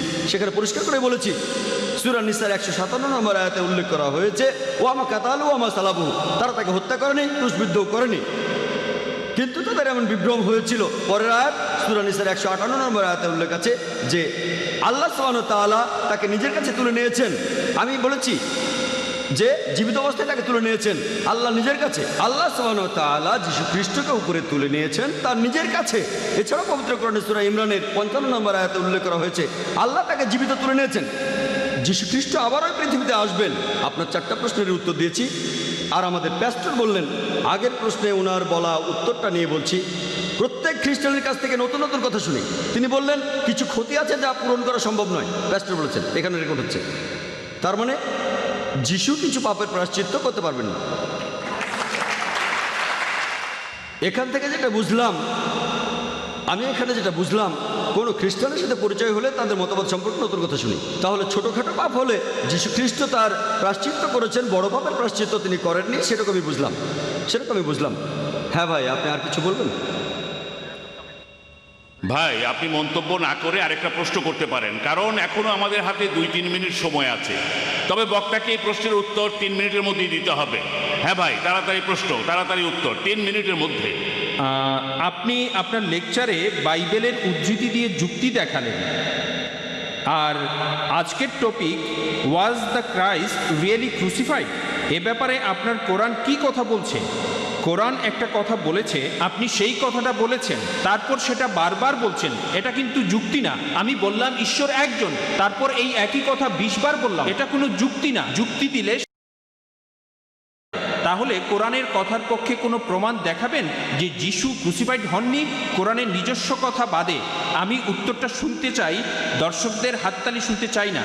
একজন অমুসলিম হিসেবে এটা শুনতে চাই। হাততালি খারাপ সেটা বলছি না, তবে তখন বুঝতে অসুবিধা হয়, তাই হাততালি শুনতে চাই না। আমি আসল ব্যাপারটা বুঝতে চাই। ভাই খুব সুন্দর প্রশ্ন করেছেন যে যদি কোনো মন্তব্য করেন সেটা সত্যি হয়ে যাচ্ছে না, এখানে সোর্সটা খাঁটি হতে হবে। আমিও একমত। যদি কোরআন থেকে উদ্ধৃতি দেয় যে যীশু খ্রিস্ট আসলে ক্রুসিফাইড হননি, আপনি হয়তো মানবেন না। কেন? কারণ আপনার কথা অনুযায়ী কোরআন আসমানি কিতাব না। আমার কোনো সমস্যা নেই। তবে মুসলিমদের কাছে এটা পবিত্র, তারা বলে এটা আল্লাহর বাণী, তাদের জন্য কোরআনই যথেষ্ট। যদি আমি বাইবেল থেকে বলি যিশুর কি হয়েছিল, মুসলিমরা হয়তো সব মেনে নেবে না, তবে খ্রিস্টান যারা তারা মেনে নেবে। আপনি কি মানেন এই পবিত্র বাইবেল ঈশ্বরের বাণী? মানেন? ভালো, এটা মানেন। তাহলে বাইবেল থেকেই প্রমাণ করলাম যীশু খ্রিস্ট ক্রুসিফাইড হননি। এখানে ঐতিহাসিক প্রমাণের দরকারটা কি? ঐতিহাসিক প্রমাণ কি ঈশ্বরের বাণী চাইতে বড়? আপনারা হাততালি দেবেন না, উনি হাততালি চান না, উনি আসলে বুঝতে চান।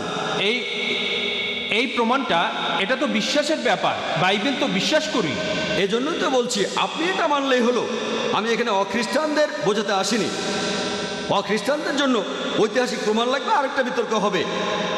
যদি কোনো অখ্রিস্টান আমাকে বলে যে আপনার এই উদ্ধৃতিগুলো আমার জন্য প্রমাণ না, মানে আপনি যে উদ্ধৃতি দিয়েছেন সেগুলো ঠিক আছে, তবে আপনি সেগুলোর ভুল ব্যাখ্যা করে আমাদের ভুল জিনিসটা বোঝাচ্ছেন।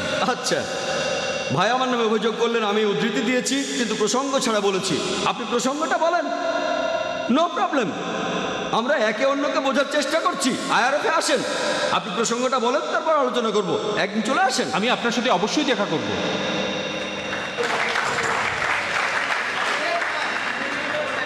জাযাকাল্লাহ খায়ের। আমরা ধন্যবাদ জানাই আল্লাহকে যে অনুষ্ঠানটা ঠিক মতো শেষ করতে পেরেছি। আমরা আজ একে অন্যকে ভালোভাবে বোঝার চেষ্টা করেছি, আশা করি আপনারাও উপভোগ করেছেন। আমি সবশেষে ধন্যবাদ জানাই ইন্ডিয়াস গসপেল মিশন ও ইসলামিক রিসার্চ ফাউন্ডেশনকে এই অনুষ্ঠানটা সফলভাবে আয়োজন করার জন্য। আমি ব্যক্তিগতভাবে ধন্যবাদ জানাই প্যাস্টর রোকনি, প্যাস্টর সাজি, ডাক্তার জাকির এবং এখানে উপস্থিত সব দর্শক শ্রোতাকে। জাযাকুমুল্লাহ খায়রান। আল্লাহ আমাদের সবাইকে পুরস্কৃত করুন। Every morning on every news flash,